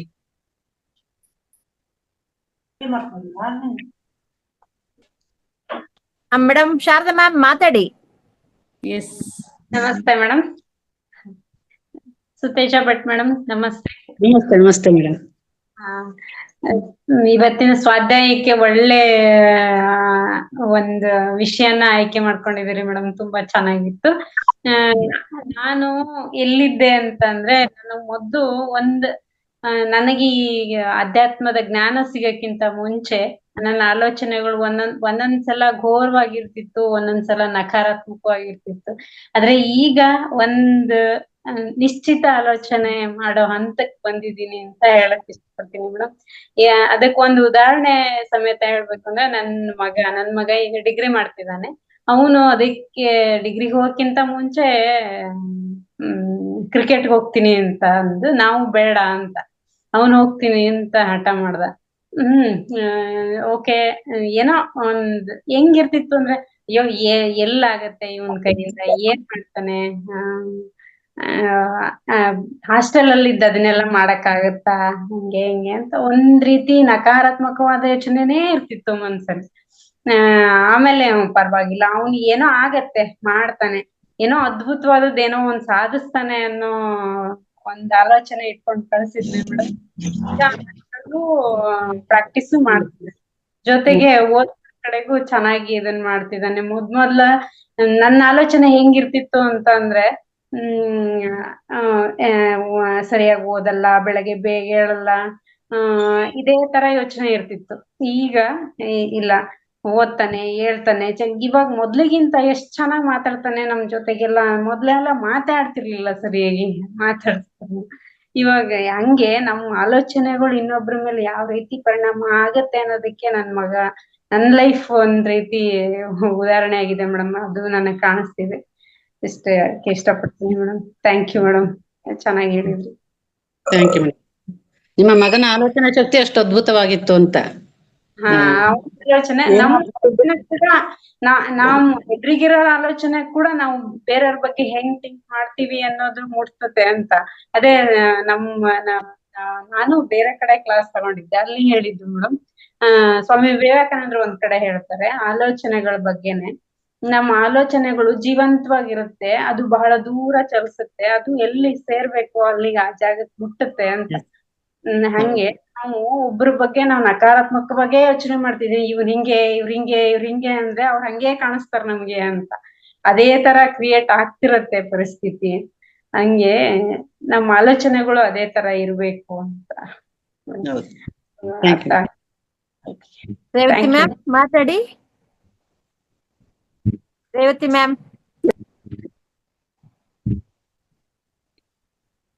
ರೇವತಿ ಮ್ಯಾಮ್ ಮಾತಾಡಿ. ಮ್ಯಾಮ್ ಮ್ಯೂಟ್ ಅಲ್ಲಿ ಇದ್ದೀರಾ ಮ್ಯಾಮ್? ರೇವತಿ ಮ್ಯಾಮ್ ಮ್ಯೂಟ್ ಅಲ್ಲಿ ಇದ್ದೀರಾ? ಮ್ಯೂಟ್ ಮಾಡಿದ್ದಾರೆ ಮೇಡಮ್, ಅವ್ರು ಮಾಡ್ಕೊಂಡಿದ್ದಾರೆ. ಈಗ ಎಲ್ರಿಗೂ ನಮಸ್ತೆ. ಸುತೇಜ ಭಟ್ ಮೇಡಮ್, ನಮಸ್ತೆ madam. ನಮಸ್ಕಾರ ನಿಮಗೆ. Thank you. ಬಹಳ ಅದ್ಭುತವಾಗಿತ್ತು. ಫಸ್ಟ್ ಮಾತಾಡಿದವರು ನಿಮ್ಮ ಇನ್ನೊಂದು ಮುಖವನ್ನ ಕಂಡೆ ಅಂತ. ಅದೇ ಒಂದು ನಾಣ್ಯದಲ್ಲಿ ಎರಡು ಮುಖ ಅಂತ ಹೇಳೋದಕ್ಕೆ ನೀವೇ ಒಂದು ಸಾರ್ಥಕ. ಎರಡನೇದಾಗಿ ಒಂದು ನೀವು ಆಯ್ಕೆ ಮಾಡ್ಕೊಂಡಂತಹ ವಿಷಯ, ಎರಡನೇದು ನೀವು ಹೇಳಿದ ರೀತಿ ಬಹಳ ಬಹಳ ಚೆನ್ನಾಗಿತ್ತು. ಎಲ್ರಿಗೂ ಅರ್ಥ ಆಗೋ ಹಾಗೆ ಬಹಳ ಸಿಂಪಲ್ ಆಗಿ ಎಲ್ಲರೂ ಅಳವಡಿಸ್ಕೊಳ್ಳೋ ಹಾಗೆ ಹೇಳಿದ್ರಿ. ನಿಜವಾಗ್ಲೂ ತುಂಬಾ ಚೆನ್ನಾಗಿತ್ತು. ನನಗೆ ನನ್ನ ಅಣ್ಣನ್ ನೆನಪಾಗ್ತಾ ಇದೆ, ನನ್ನ ದೊಡ್ಡಣ್ಣ, ಅವ್ರು ಈಗಿಲ್ಲ. ಅವ್ರು ಯಾವಾಗ್ಲೂ ಹೇಳೋದು, ಮಾತಾಡುವಾಗ ಒಳ್ಳೇದನ್ನೇ ಮಾತಾಡ್ಬೇಕು, ಆಲೋಚನೆ ಮಾಡಿದಾಗ ಒಳ್ಳೇದನ್ನೇ ಆಲೋಚನೆ ಮಾಡ್ಬೇಕು. ಯಾಕೆ ಅಂದ್ರೆ ನಮ್ಮ ಯೂನಿವರ್ಸ್ ಯಾವಾಗ್ಲೂ ಅಸ್ತು ಅಸ್ತು ಅಸ್ತು ಅಂತ ಹೇಳುತ್ತೆ. ಈ ಅಸ್ತು ಅಂತಂದ್ರೆ ಏನಂದ್ರೆ ಆಗ್ಲಿ ಆಗ್ಲಿ ಆಗ್ಲಿ ಅಂತ. ಸೊ ಅದಕ್ಕೋಸ್ಕರ ನಾವು ಯಾವಾಗ್ಲೂ ಒಳ್ಳೆ ಆಲೋಚನೆಗಳನ್ನೇ ಮಾಡ್ತಾ ಇರ್ಬೇಕು. ಆಗ ಅಸ್ತು ಅಂತ ಹೇಳಿದ್ರೆ ಅದಾಗುತ್ತೆ ಅಂತ ಹೇಳ್ಕೊಂಡು ಹೇಳೋರು. ಮತ್ತೆ ಯಾರಿಗಾದ್ರೂ ಒಟ್ಟಿಗೆ ಮಾತಾಡುವಾಗ್ಲೂ ಸಹ ಅವ್ರು ಅದನ್ನೇ ಹೇಳ್ತಾ ಇದ್ರು, ಒಳ್ಳೇದನ್ನೇ ಮಾತಾಡ್ಬೇಕು ಅಂತ ಹೇಳ್ಕೊಂಡು. ಅದೀಗ ನನಗೆ ಆಲೋಚನೆ ಆಗ್ತಾ ಇದೆ. ನಮ್ದು ಒಂದು ಸಂಕಲ್ಪ ಇತ್ತು ಆಫ್ಟರ್ ರಿಟೈರ್ಮೆಂಟ್. ಆಕ್ಚುಲಿ ಒಳ್ಳೆ ಒಂದು ಏನು ಗಿಡ ಮರ ಎಲ್ಲ ಇರತಕ್ಕಂತ ಒಂದು ಕಡೆ ನಾವು ಮನೆ ಕಟ್ಟಿರ್ಬೇಕು ಅಂತ. ಆದ್ರೆ ಬೆಂಗಳೂರಲ್ಲಿ ಹೇಗೆ, ಬೆಂಗಳೂರು ಬೇಡ, ನಾವು ಊರಿಗೆ ಹೋಗೋಣ, ಕೊಡಗು ಅಥವಾ ಮಂಗಳೂರಲ್ಲಿ ತಗೊಳ್ಳೋಣ, ಅಲ್ಲಿ ಆದ್ರೆ ಆ ತರ ವಾತಾವರಣ ಇರ್ತದೆ ಅಂತ. ಅದು ಡಿಪೆಂಡ್ಸ್ ಆನ್ ಮಗಳು ಎಲ್ಲಿ ಸೆಟ್ಲ್ ಆಗ್ತದಾಳೆ ಅಂತ. ಸೊ ಫೈನಲಿ ಮಗಳು ಅಳಿಯ ಇಬ್ರು ಸಹ ಬೆಂಗಳೂರಲ್ಲೇ ಕಂಪನಿಯವರು. ಸೊ ಹಾಗಾಗಿ ಅಯ್ಯೋ ಬೆಂಗಳೂರಿನಲ್ಲಿ ಎಲ್ಲಿ ಈ ತರ ಆದ್ರೂ ನಮಗೆ ಅಂಥದೇ ಮನೆ ಬೇಕು ಅಂತ ಹುಡುಕ್ತಾ ಇದ್ವಿ. ಹಾಗೆ ನಮಗೆ ಒಳ್ಳೆ ಜಾಗದಲ್ಲಿ ಮನೆ ಸೈಟ್ ತಕೊಂಡು ಮನೆ ಕಟ್ಟಿ ನಾವೀಗ ಹೇಗಿದ್ದೇವೆ ಅಂದ್ರೆ ಪಶು ಪಕ್ಷಿಗಳು ಬರತಕ್ಕಂಥದ್ದು, ನವಿಲುಗಳು ಬರತಕ್ಕಂಥದ್ದು, ತುಂಬಾ ಮರ ಗಿಡ ಎಲ್ಲ ಜೊತೆಗೆ ನಾನು ಇಡೀ ಮನೆಯ ಸುತ್ತ ತೋಟವನ್ನ ಮಾಡಿ ಒಂದು ಟೆರೆಸ್ ಅಲ್ಲಿ ಸಹ ತೋಟವನ್ನ ಮಾಡಿರತಕ್ಕಂಥದ್ದು. ಎಲ್ರು ನಮ್ಮ ಮನೆಗೆ ಬರ್ತಾರೆ. ನಾನು ಇದನ್ನ ಮೊದ್ಲೇ ಹೇಳಿದ್ನೇನೋ. ನಾವು ಈಗ 35 ವರ್ಷದಿಂದ ಬರದವರಲ್ಲ, ಈ ಮನೆಗೆ ಎಲ್ಲರೂ ಬಂದಿದ್ದಾರೆ. ಮತ್ತೆ ಹೇಳ್ತಾರೆ, ನೀವ್ ಒಂದ್ಸಲ ಕರ್ದು ಬಿಟ್ರೆ ಸಾಕು, ನಾವು ರೆಡಿ ನಿಮ್ಮ ಮನೆಗೆ ಬರ್ಲಿಕ್ಕೆ ಅಂತ. ಮತ್ತೆ ಬಂದ್ರೆ ಸಾಮಾನ್ಯವಾಗಿ ಬೆಳಗ್ಗೆ ಬಂದ್ರೆ ಒಂದೇ ಸ್ವಲ್ಪ ಹೊತ್ತು ಬರೋದು, ಇಲ್ಲೇ ಹೋಗ್ತಾ ಫೋನ್ ಮಾಡಿದೆ ಅಂತ ಹೇಳ್ತಾರೆ. ಬಟ್ ಬಂದ್ರೆ ಸಾಯಂಕಾಲದವರೆಗೂ ಇದ್ದು ಆರಾಮಾಗಿ ಹೋಗ್ತಾರೆ. ಮತ್ತೆ ಮನೆ ಒಳಗೆ ಬರುವುದಕ್ಕಿಂತ ಹೊರಗೆ ಕೂರ್ಲಿಕ್ಕೊಂದು ಸಿಟ್ಔಟ್ ಕಟ್ಟೆ ಇದೆ, ಅದರ ಮೇಲೆ ಕುತ್ಕೊಂಡು ಕಾಫಿ ಟೀಯನ್ನ ಅಲ್ಲೇ ತಿಂದ್ಕೊಂಡು ಹೋಗೋ ಹಾಗೆ ಹೇಳ್ತಾರೆ. ಬೇಡ ಮನೆ ಒಳಗೆ ಬೇಡ, ಡೈನಿಂಗ್ ಟೇಬಲ್ ಬೇಡ, ನಾವಿಲ್ಲೇ ಕೂತ್ಕೊಳ್ತೇವೆ ಅಂದ್ರೆ ನಮಗೆ ಒಂದು ಇತ್ತು, ನನಗೂ ಇತ್ತು. ನಾನು ಆಲ್ವೇಸ್ ವಿತ್ ನೇಚರ್, ನನಗೆ ಹುಟ್ಟಿದ್ದು ನೇಚರಲ್ಲೇ, ಆದ ಕಾರಣ ನೇಚರಲ್ಲೇ ಇರ್ಬೇಕು ಅಂತ ಬಹಳ ಒಂದು ಮನ್ಸಿತ್ತು. ಹಾಗೆ ಆಯ್ತು. ಸೊ ಇಂಥ ಆಲೋಚನೆಗಳು ಖಂಡಿತ ವರ್ಕೌಟ್ ಆಗ್ತದೆ, ನನಗೆ ಯೂನಿವರ್ಸ್ ಕೊಟ್ಟೆ ಕೊಡುತ್ತೆ. ಜೊತೆಗೆ ಇವತ್ತು ತಾವು ಏನ್ ಹೇಳಿದ್ರಲ್ಲ, ತುಂಬಾ ಜನ ನನಗೆ ಇನ್ನೊಂದು ಅನುಭವ ಏನಂತಂದ್ರೆ, ನನ್ನ ಒಬ್ರು ಕಾಲೇಜಲ್ಲಿ ಒಬ್ರಿದ್ರು, ಅವರು ಏನ್ ಹೇಳುದಂದ್ರೆ, ನಾನು ಏನು ಬೇಡ ಅಂತಾನೆ ಅದಕ್ಕೆ ಅದು ನನಗೆ ಆಗುತ್ತೆ ಅಂತ. ಆಗ ನಾನು ಹೇಳ್ತಾ ಇದ್ದೆ, ಹಾಗೆ ಹೇಳ್ಬಾರ್ದು, ಎಲ್ಲೋ ಒಂದೆರಡು ಇನ್ಸಿಡೆಂಟ್ಸ್ ಹಾಗೆ ಆಗಿರ್ಬೋದು, ಆದ್ರೆ ಅದು ಆಗುದಿಲ್ಲ. ನೀವು ನನಗೆ ಇಂಥದ್ದಾಗ್ಬೇಕು ಅಂತ ಆಲೋಚನೆ ಮಾಡ್ಬೇಕು ಅಂತ. ಸೊ ಅಂಥವ್ರು ಇನ್ನೂ ಕೆಲವರು ಇರ್ಬೋದು. ಬಹುಶಃ ತಮ್ಮ ಇವತ್ತು ಟಾಕ್ ಏನಿತ್ತು, ಈ ಒಂದು ಮೆಸೇಜ್, ಅದರಿಂದಾಗಿ ಈ ನಕಾರಾತ್ಮಕ ಆಲೋಚನೆಯನ್ನ ಮಾಡತಕ್ಕಂಥವ್ರು ಸೊ ಬಹುಶಃ ಸಕಾರಾತ್ಮಕವಾಗಿ ಆಲೋಚನೆ ಮಾಡಿ ತಮ್ಮ ಜೀವನವನ್ನ ರೂಪಿಸ್ಕೊಳ್ಳಿಕ್ಕೆ ಖಂಡಿತ ಹೆಲ್ಪ್ ಆಗ್ತದೆ ಅಂತ ಹೇಳ್ತಾ, ಎಲ್ಲರೂ ಸಹ ಇದೇ ರೀತಿ ಸಂಕಲ್ಪವನ್ನ ಮಾಡಿಕೊಂಡು ಒಳ್ಳೆಯ ಆಲೋಚನೆಯಿಂದ ಒಳ್ಳೇದಾಗ್ಲಿ ಅಂತ ಹಾರೈಸಿ ಎಲ್ರಿಗೂ ಧನ್ಯವಾದಗಳನ್ನ ಹೇಳ್ತಾನೆ. Thank you. Thank you, madam. So much. Nagarathnamma BR ಮಾತಾಡಿ ಮೇಡಮ್.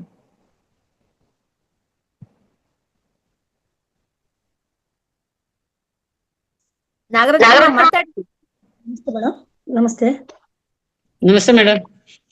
ಕೇಳ್ತಾ ಇದ್ದೀನಿ ತುಂಬಾ ಮೇಡಮ್ಗೆ ತುಂಬಾ ಧನ್ಯವಾದಗಳು. ಬುಕ್ಗಳೆಲ್ಲ ತುಂಬಾ ಚೆನ್ನಾಗಿ ಚಾಯ್ಸ್ ಮಾಡ್ಕೊಂಡ್ ಬಂದಿದ್ದೀರಾ ಅನ್ಸುತ್ತೆ. ಅದು ಬುದ್ಧ ಪೌರ್ಣಿಮೆ ದಿವಸ ನೀವು ಎಲ್ಲರೂ ಸಿಕ್ಕಿದಾಗ ಒಂದೆರಡು ಪುಸ್ತಕಗಳು ತಗೋಬೇಕು ಅಂತ ಅನಿಸ್ತಾ ಇತ್ತು. ನೀವು ಅವತ್ ನೋಡಿದಾಗ್ಲೇ ಸುತೇಜ ಭಟ್ ಮೇಡಮ್ ಬೇರೆ, ಇವತ್ತೇ ಬೇರೆ, ಎಲ್ರು ಅದೇ ಹೇಳ್ತಿದ್ದಾರೆ.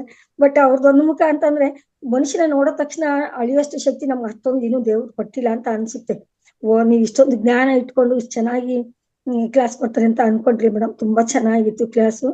ಜೊತೆಗೆ ಏನಪ್ಪಾ ಅಂದ್ರೆ ನಾವು ಮಾಡೋ ಆಲೋಚನೆಗಳು ಕರೆಕ್ಟ್ ಆಗಿರ್ಬೇಕು.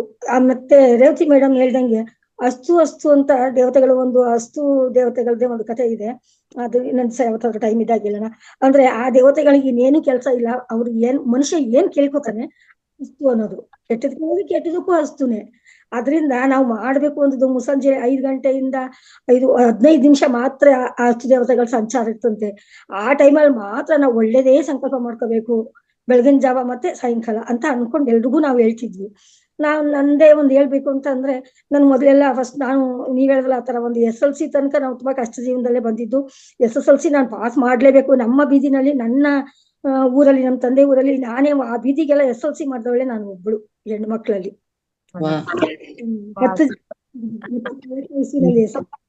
ನಾನೊಬ್ಬಳೇ SSLC ಮಾಡಿದ್ದೆ. ಜೊತೆಗೆ ನಮ್ಮ ಅಕ್ಕ ತಂಗಿರಲ್ಲಿ ಕೂಡ ನಾನೊಬ್ಬಳೇ SSLC ಬರ್ಬೋದು. SSLC ಅಂದ್ರೆ ಈಗಿನ ಡಿಗ್ರಿ ಅಷ್ಟು, ಇಂಜಿನಿಯರ್ ಅಷ್ಟು ಗ್ರೇಡ್ ಅವಾಗ ಆ 74ನೇ ಇಸ್ವಿನಲ್ಲಿ. ಅಷ್ಟು ಕಷ್ಟದಿಂದ ನಮ್ಮ ತಂದೆ ತಾಯಿ ನನ್ನನ್ನ SSLC ವರ್ಗು ಓದಿಸಿದ್ರು. ತುಂಬಾ ಖುಷಿ ಆಯ್ತು. SSLC ಪಾಸ್ ಆದಾಗ ನಮ್ಗೆ ನಿಜವಾಗ್ಲೂ ಒಂದು ಒಳ್ಳೆ ಅಡಿಗೆ ಮಾಡಿ ಒಂದು ಸ್ವೀಟ್ ಮಾಡಿ ತಗೊಂಡೋಗಿ ಕೊಡೋಷ್ಟು ನಮ್ಗೆ ಗೊತ್ತಿರಲಿಲ್ಲ. ಮಾಸ್ಟರ್ಗಳಿಗೆ ಅವ್ರಿಗೆಲ್ಲ ಏನೋ ಒಂದಿಷ್ಟು ಕೊಟ್ಟು ಬಂದ್ವಿ. ಮಾಸ್ಟರ್ಗಳಿಗೂ ಅಷ್ಟೇ ಖುಷಿ ಇತ್ತು. ಅದು ನಮ್ಮ ಜೀವನದ ಹೇಳ್ಕೋಬೇಕು ಅಂತಂದ್ರೆ ಆತರ ನಾವು ಒಂದು ಮಾಡ್ಲೇಬೇಕು ಅಂತ ಒಂದು ಗುರಿ ಇಟ್ಕೊಂಡು ನಾನು ಹೋಗ್ಲೇಬೇಕು, ನಾನು ಹೋಗ್ತೀನಿ ಅಷ್ಟ್ ಮಾಡಿದೆ. ಅಲ್ಲಿಂದ ಬಂದ್ ಮತ್ತೆ ನಾನು ಇನ್ನೊಂದು ಸಂಕಲ್ಪ, ನೀವ್ ಹೇಳ್ದಂಗೆ ಒಳ್ಳೇದೇ ಆಲೋಚನೆ ಮಾಡ್ಬೇಕು ಅಂದ್ರೆ, ಆಮೇಲೆ ಅಕ್ಕನ ಮನೆ ಸ್ವಲ್ಪ ದಿವಸ ಇದ್ದೆ. ಆಮೇಲೆ ಮದ್ವೆ ಆಯ್ತು, ಮಕ್ಕಳು ಆದ್ಮೇಲೂ ನನಗೆ ಓದೋ ಹುಚ್ಚ ಅನ್ಕೋಯ್ತು. ಈಗ ಕೂಡ ನಾನು ಕೇಳಿದ್ರೆ ಜಾಸ್ತಿ ನಂಬರ್ ಬರ್ಬೇಕಿತ್ತು. ಕನಸ್ಕೊಂಡಾಗೆಲ್ಲ ಅದ್ ಹೇಳ್ತೀನಿ, ನನಗೆ ಇನ್ನೂ ನಂಬರ್ ಜಾಸ್ತಿ ಬರ್ಬೇಕಿತ್ತು. ಅವಾಗ ನನಗೆ ಇಷ್ಟು ಗೊತ್ತಿಲ್ಲ. ನೀನು ಬರ್ಬೇಕಿತ್ತು, ನೀನು ಚೆನ್ನಾಗಿ ಓದಿದ್ದೆ, ಅದೇ ಒಂದಿರ್ತಿತ್ತು. ಮತ್ತೆ ಅಕ್ಕನ ಮನೇಲೆಲ್ಲ ನೀವ್ ಹೇಳ್ದಂಗೆ ಆ ಕಾಲದಲ್ಲಿ ಅಕ್ಕನ ಮನೇಲಿ ಹೋಗಿ ಇದ್ಕೊಂಡು ಟೈಪಿಂಗ್ ಕಲ್ತಿದ್ದಾಯ್ತು, ಏನೇನೋ ಎಲ್ಲ ಕಲ್ತ್ಕೊಂಡ್ವಿ. ಕೊನೆಗೆ ನಾದ್ನಿ ಮದುವೆ ಆದ್ಮೇಲೆ ನಾದ್ನಿ ಮನೇಲಿ ಹೋಗಿ ಟೈಲರಿಂಗ್ ಕಲ್ತ್ಕೊಂಡು ನಾನು ಟೀಚರ್ ಪೋಸ್ಟ್ ಹೋಗ್ಬೇಕು ಅನ್ನೋದು ಅದು ತುಂಬಾ ಹುಚ್ಚಿತ್ತು. SSLC ಆದಾಗ ನನ್ನ ಫ್ರೆಂಡ್ಸ್ ಒಂದು 2-3 ಜನ TCH ಸೇರ್ಕೊಂಡ್ರು. ನಮ್ ತಂದೆಗೆ ಆ ಚೈತನ್ಯ ಇರ್ಲಿಲ್ಲ, TCH ಸೇರ್ಸಕ್ ಆಗ್ಲಿಲ್ಲ. ನಾನು ಟೀಚರ್ ಆಗ್ಲೇಬೇಕು ಅಂತ ಒಂದು ಹುಚ್ಚು.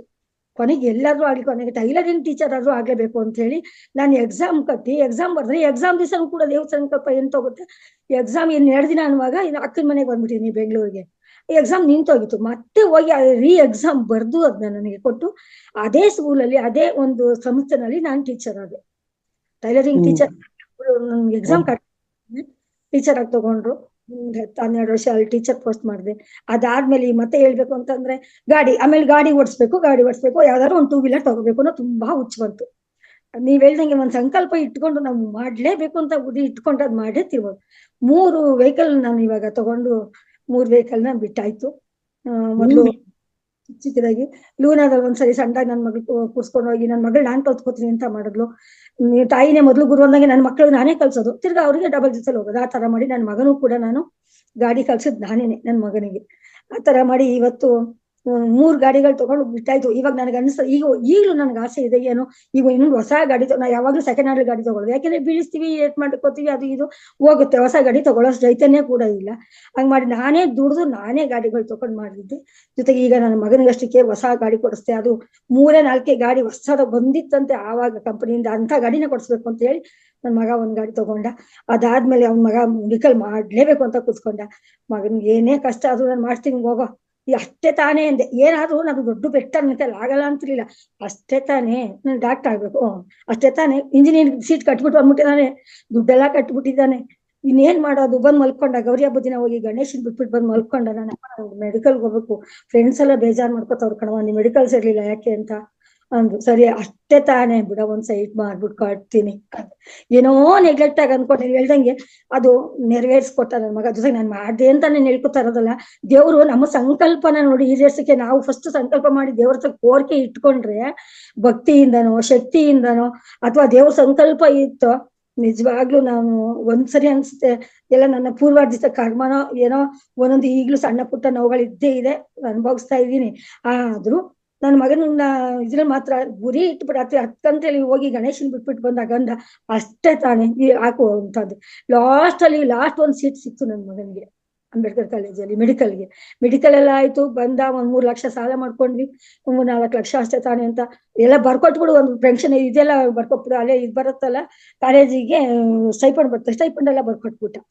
ನನ್ ಸೀಟ್ ಸಿಕ್ತಲ್ಲ ಸ್ಟೈಪಂಡ್ ಬರ್ಕೊಟ್ಬಿಡ್ತೀನಿ ಅಂತ ಹೇಳ್ಬಿಟ್ಟು ಬರ್ಕೊಟ್ಬಿಟ್ಟ. ಸೀಟ್ ಸಿಕ್ಕದ್ ಸಾಕು ಅವ್ನಿಗೆ, ಆಯ್ತು. ಆಮೇಲೆ ಮತ್ತೆ ಅಲ್ಲಿಂದ ಬಂದ್ರೆ ಈಗ MD ಮಾಡಿ ಈಗ ಸರ್ಜನ್ ಆಗಿದ್ದಾನೆ. ಈಗ ನಿಜವಾಗ್ಲೂ ನಾವು ಸಂಕಲ್ಪ ಮಾಡ್ಕೊಂಡಿದ್ದು ಇನ್ನ ಬೇಕಾದಷ್ಟಿದೆ ಆಸೆ ಜೀವನದಲ್ಲಿ. ನನ್ ಸಂಕಲ್ಪ ಮೊದ್ಲು ಮುಖ್ಯ, ಸಂಕಲ್ಪ ಧೈರ್ಯ. ನಾನು ಮಾಡೇ ಮಾಡ್ತೀನಿ, ಯಾರೇನೇ ಅಂದ್ರೆ ಮಾಡ್ತೀನಿ, ಸಂಕಲ್ಪ ಬೇಕು. ಇವಾಗ ನಮ್ಮ ಆಲೋಚನೆಗಳು ಚೆನ್ನಾಗಿರ್ಬೇಕು. ನಮ್ಮ ಆಲೋಚನೆ ಕೆಟ್ಟದಾಗಿರೋದು, ಬೇರೆಯವ್ರಿಗೆ ಕೆಟ್ಟದ್ ಮಾಡಿ ನಾವು ಚೆನ್ನಾಗಿರ್ಬೇಕು ಅಂತ ಅನ್ಸಿಲ್ಲ. ನಾನು ಕಷ್ಟಪಟ್ಟು ನಾನು ಮಾಡ್ತೀನಿ ಅನ್ನೋದು ನಮ್ಮ ಆಲೋಚನೆ ಬಂದಾಗ ದೇವ್ರು ನಮ್ ಕೈ ಹಿಡಿತೀನಿ ಅನ್ನೋದಕ್ಕೆ ಸಾಕ್ಷಿ ಮೇಡಮ್.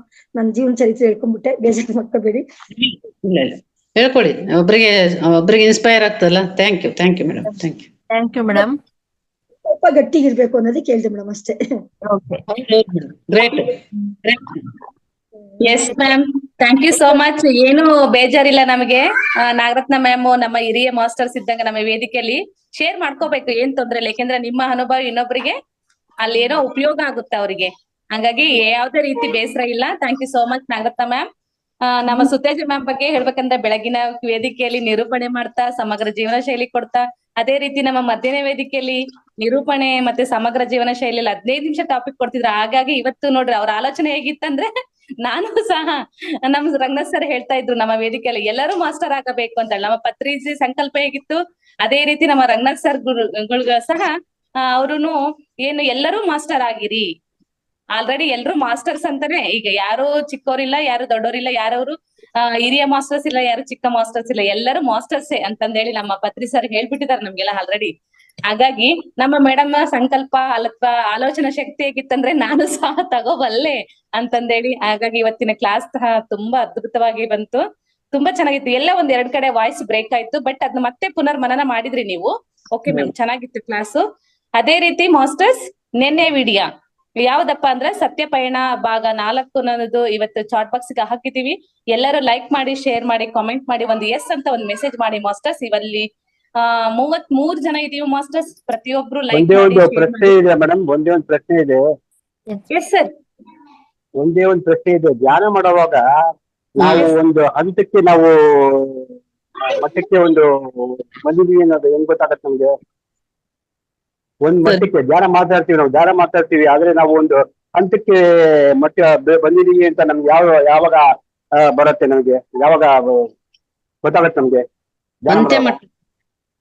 ಅಂತ್ಯ ಮಟ್ಟಕ್ಕೆ ಅಂದ್ರೆ ಸರ್ ಒಂದು ಮಟ್ಟಕ್ಕೆ ನಾವು ರೀಚ್ ಆಗಿದೀವಿ ಅಂತ ಯಾವಾಗ ಗೊತ್ತಾಗುತ್ತೆ ಧ್ಯಾನದಲ್ಲಿ? ನಮ್ಗೆ ಇವಾಗ ಧ್ಯಾನ ಮಾಡುವಾಗ ಏನಾದ್ರು ಗೊತ್ತಾ, ಎಲ್ಲರೂ ಧ್ಯಾನ ಮಾಡ್ತಾರೆ, ಆದ್ರೆ ಧ್ಯಾನ ಮಾಡುವಾಗ ಏನ್ ಗೊತ್ತಾ, ಹಲವಾರು ಯೋಚನೆಗಳು. ಇವಾಗ ಒಂದಿನದಲ್ಲಿ ಒಬ್ಬ ಮನುಷ್ಯನಿಗೆ ಸುಮಾರು ಏನಂದ್ರೆ 70 ಇಂದ 80 ಸಾವಿರ ಆಲೋಚನೆಗಳು ಬರ್ತಾನೆ ಇರುತ್ತೆ. ಅದರಲ್ಲಿ ನಕಾರಾತ್ಮಕ ಆಲೋಚನೆಗಳು ಇರುತ್ತೆ, ಒಳ್ಳೆ ಆಲೋಚನೆಗಳು ಇರುತ್ತೆ. ಅದನ್ನೆಲ್ಲ ಯಾವ ತರ ನಾವು ಮನಸ್ಸನ್ನ ಹತೋಟಿಯಲ್ಲಿ ಇಟ್ಕೊಬೇಕು ಸರ್? ನಕಾರಾತ್ಮಕವಾದದ್ದೇ ಹೆಚ್ಚು ಬರ್ತಾ ಇರುತ್ತೆ ನಮ್ಗೆ. ಅದನ್ನ ನಾವು ಉಸಿರಿನ ಮೇಲೆ ಗಮನ ಕೊಡ್ತಾ ಇರ್ಬೇಕು ಸರ್. ಎಲ್ಲರಿಗೂ ಫಸ್ಟ್ ಹಿಂಗೆ ಆಗುತ್ತೆ, ತಕ್ಷಣ ಅದು ಹೋಗೋದಿಲ್ಲ. ಉಸಿರಿನ ಮೇಲೆ ಮಾತ್ರ ನಾವು ಗಮನ ಕೊಡ್ತಾ ಇರ್ಬೇಕು. ಒಳಗಡೆ ಹೋಗುವ ಉಸಿರು, ಈ ಒಂದು ಮೂಗಿನ ಭಾಗ ಇದೆಯಲ್ಲ ಸರ್, ಸತತವಾಗಿ ಅದರ ಮೇಲೆ ಗಮನ ಕೊಡಿ. ಅದಕ್ಕಿಂತ ಮೊದಲು ನೀವು ಧ್ಯಾನ ಕೂತ್ಕೊಳ್ಳೋಕ್ಕಿಂತ ಮೊದಲು ಸ್ವಲ್ಪ ಪ್ರಾಣಾಯಾಮನ ಏನೋ ಒಂದ್ ಸ್ವಲ್ಪ ಅನುಲೋಮ ವಿಲೋಮ ಮಾಡ್ಕೊಡಿ, ಅಥವಾ ಡೀಪ್ ಅಲ್ಲ, ಅನುಲೋಮ ವಿಲೋಮ ಅಲ್ಲ, ಬಲಗಡೆ ತೆಗೆದು, ಅಥವಾ ಪ್ರಾಣಾಯಾಮ ಮಾಡ್ಕೊಳ್ಳಿ, ಅಥವಾ 10 ಬ್ರೀದ್ ಅನ್ನ ನಿಧಾನಕ್ಕೆ 10 ಬ್ರೀದ್ ಒಳಗಡೆ ತಗೊಳ್ಳೋದು, ಹೊರಗಡೆ ತಗೊಳ್ಳೋದು, ಈ ತರ ಮಾಡ್ಕೊಂಡು ಉಸಿರಿನ ಮೇಲೆ ಗಮನ ಕೊಡ್ತಾ ಹೋಗಿ ಸರ್. ಖಂಡಿತವಾಗ್ಲೂ ಅದು ಒಂದ್ ಸ್ವಲ್ಪ ದಿನ ಆಗ್ಬೋದು, ನಿಜವಾಗ್ಲೂ ಖಂಡಿತವಾಗ್ಲೂ ಅದು ಆಗತ್ತೆ ಸರ್. ನಾವು ತಿಳಿದ ಮನ ದೇವರಲ್ಲೇ ಮನಸ್ಸೆ ಅಂತಾರಲ್ಲ, ಹಂಗೆ ಮನಸ್ಸನ್ನ ನಾವು ಹತೋಟಿಗೆ ತಗೊಂಡ್ಬರ್ಬೇಕಂದ್ರೆ ಅದು ಸ್ವಲ್ಪ ಸ್ಪಿರಿಚುವಲ್ ರಿಯಾಲಿಟಿ ಅಂತ ಒಂದು ಇದಿದೆ ಸರ್. ಸ್ಪಿರಿಚುವಲ್ ರಿಯಾಲಿಟಿ ಅಂತ ಒಂದು ವಿಡಿಯೋ ಇದೆ, ಅದನ್ನ ನೋಡ್ರೆ ಅರ್ಥ ಆಗುತ್ತೆ ಸರ್. ಅದನ್ನ ಇದ್ರಲ್ಲಿ ಬೇಕಾದ್ರೆ ಹಾಕ್ತೀನಿ, ನಮ್ಮ ಹತ್ರ ಇದೆ ಅದು. ಮೇಡಮ್ ನಾನು ಕಳ್ಸ್ತೀನಿ ನಿಮ್ಗೆ, ನೀವು ಕಳ್ಸ್ರಿ madam, Geeta madam. Yes ma'am, yes ma'am. Spiritual reality. ಎಲ್ಲರಿಗೂ ಬೇಕು ಮೇಡಮ್, ಅದನ್ನ ಒಂದ್ಸರಿ ಕಳ್ಸಿ. ಇಲ್ಲ, ನನ್ನ ಹತ್ರ ಇದೆ ಮೇಡಮ್ ಕಳಿಸ್ತೀನಿ, ಅದೆಲ್ಲ ಹಾಕ್ತಾರೆ. ಸರ್ಗೆ ನಾನು ಏನ್ ಹೇಳ್ಬೇಕು ಅಂತ ಅಂತೀನಿ ಅಂತ ಅಂದ್ರೆ, ನನ್ನ ಅನುಭವ, ನನಗೂ 3 ತಿಂಗಳು ಬಗ್ಗೆ ನನಗೆ ಅನುಭವನೇ ಆಗ್ತಿಲ್ಲ. ನಾನು ಸುಮ್ಮನೆ ಕೂತ್ಕೊಂಡಿದ್ದೀನಿ, ನಿದ್ದೆ ಮಾಡ್ತೀನಿ ಅನ್ನಿಸ್ತಿತ್ತು. ಬಟ್ ಇವಾಗ ಏನನ್ಸುತ್ತೆ, ಆ ಕಡೆ ಈ ಕಡೆ ಪಕ್ಕ ಒಂಥರ ಇದ್ ಮಾಡೋದು, ಮತ್ತೆ ಬಗ್ಗದು, ಮತ್ತೆ ನಾವು ಹಗ್ರ ಆಗ್ಬಿಡ್ತೀವಿ. ಧ್ಯಾನ ನಮ್ಗೊಂದು ಮಟ್ಟಿಗೆ ಬಂದಿದೆ, ಕೂತ್ಕೊಂಡಿದ್ದಾಗ ನಮ್ ಶರೀರ ನಮ್ಗೆ ಹಗ್ರ ಆಗ್ಬಿಡುತ್ತೆ. ನಾವ್ ಎಲ್ಲಿದ್ದೀವಿ ಅನ್ನೋದೇ ಗೊತ್ತಾಗೋದಿಲ್ಲ. ನಾವಾಗಿ ಇರೋದೇ ಇಲ್ಲ ಅವಾಗ. ನಮ್ ಶರೀರ ಒಂಥರ ಅದು ನಮ್ಗೆ ಇನ್ನೊಂದ್ ಕೇಳ್ಬೇಕಾಯ್ತು ನಾನು. ಅವರ ಅಂದ್ರೇನು? ನಿಮ್ಮ ಪ್ರಭಾವಳಿ ಅಂತ ಹೇಳಿದ್ಮ, ದೇಹದ ಪ್ರಭಾವಳಿ ಸರ್. ಇವಾಗ ಮೋದಿಜಿ ಅವ್ರದ್ದು ಒಬ್ಬ ಪ್ರವಾಳಿ ಬಂದು 2 ಕಿಲೋಮೀಟರ್ ಡಿಸ್ಟೆನ್ಸ್ ಇದೆಯಂತೆ. ಅವರು ಏನಾದ್ರು ನಿಂತ್ಕೊಂಡ್ರೆ 2 ಕಿಲೋಮೀಟರ್ ಡಿಸ್ಟೆನ್ಸ್ ಅವ್ರ ಪ್ರಭಾವಳಿ ಇದೆಯಂತೆ. ಅದೇ ಸರ್, ದೇಹದ ಪ್ರಭಾವಳಿ ಅಂತಲ್ಲ ಸರ್, ಅದು ಚಕ್ರಗಳೆಲ್ಲ ಒಂದು ಮಟ್ಟದಲ್ಲಿ ಅಲೈನ್ ಆಗಿದ್ರೆ ಆ ಪ್ರಭಾವಳಿಗಳು ಕೂಡ ತುಂಬಾ ಅದ್ಭುತವಾಗಿ ಪತ್ರಿಕೆ ಅವ್ರ ಹತ್ರ ನಾವು ಅಂತ ಒಂದು ವೈಬ್ರೇಷನ್ ಆಗತ್ತಂತೆ ಅವ್ರ ಹತ್ರ ಕೂತ್ಕೊಂಡ್ರೆ. ಅವ್ರದ್ದು ಧ್ಯಾನ. ಅದು ಪಿರಮಿಡ್ ಗೆ ಹೋಗಿದ್ವಿ ಸರ್ ಲಾಸ್ಟ್ ಟೈಮ್. ಅಲ್ಲಿ ಎಷ್ಟು ಅದ್ಭುತವಾಗಿರ್ತಂದ್ರೆ, ನೀವು ಹೋಗಿದ್ರೆಲ್ಲ ಗೊತ್ತಿಲ್ಲ. ಪಿರಮಿಡ್ ನಾನು ಇವಾಗ ಫಸ್ಟ್ ಪಿರಮಿಡ್ ಯಾವಾಗ ಕಟ್ತಾ ಇದಾರೋ ಅಲ್ಲಿಂದ ಇದೀನಿ ಅವಾಗ. ಮೊನ್ನೆ ಹೀಗುಂಟೆಲ್ಲ ತೋರಿಸ್ತಾರಲ್ಲ, ಅವಾಗ ಹೋಗಿದ್ದೆ ಮೇಡಮ್. ತುಂಬಾ ಅದ್ಭುತವಾಗಿರುತ್ತೆ. ಅಲ್ಲಿ ಕಿಂಗ್ಸ್ ಚೇಂಬರ್ ಇದೆಲ್ಲ, ಅಲ್ಲೆಲ್ಲ ಕೂತ್ಕೊಂಡೆ ಅಲ್ಲಿ ನಾವು ಒಂಥರ ಮೇಲೆ ಇದಾಗ್ತೀವಿ, ನಾವು ಡೀಪ್ ಆಗಿ ಹೋಗ್ತೀವಿ. ಅಲ್ಲಿ ನಾವು ಇಲ್ಲಿ 1 ತಾಸು ಕುತ್ಕೋದಲ್ಲ, 5 ನಿಮಿಷಕ್ಕೇನೆ ನಮ್ಗೆ ಡೀಪ್ ಆಗಿ ಹೋಗ್ತೀವಿ. ಅದು ಹೆಂಗೆ ಅಂತ ಅಲ್ಲಿ ಅದ್ಭುತ ಆಶ್ಚರ್ಯಕರ ಆಗುತ್ತೆ. ಅದು ಅನುಭವ ಆಗಿದೆ madam. Thank you sir, thank you. ಅವಕಾಶ ಕೊಟ್ಟಿದ್ದೀರಿ.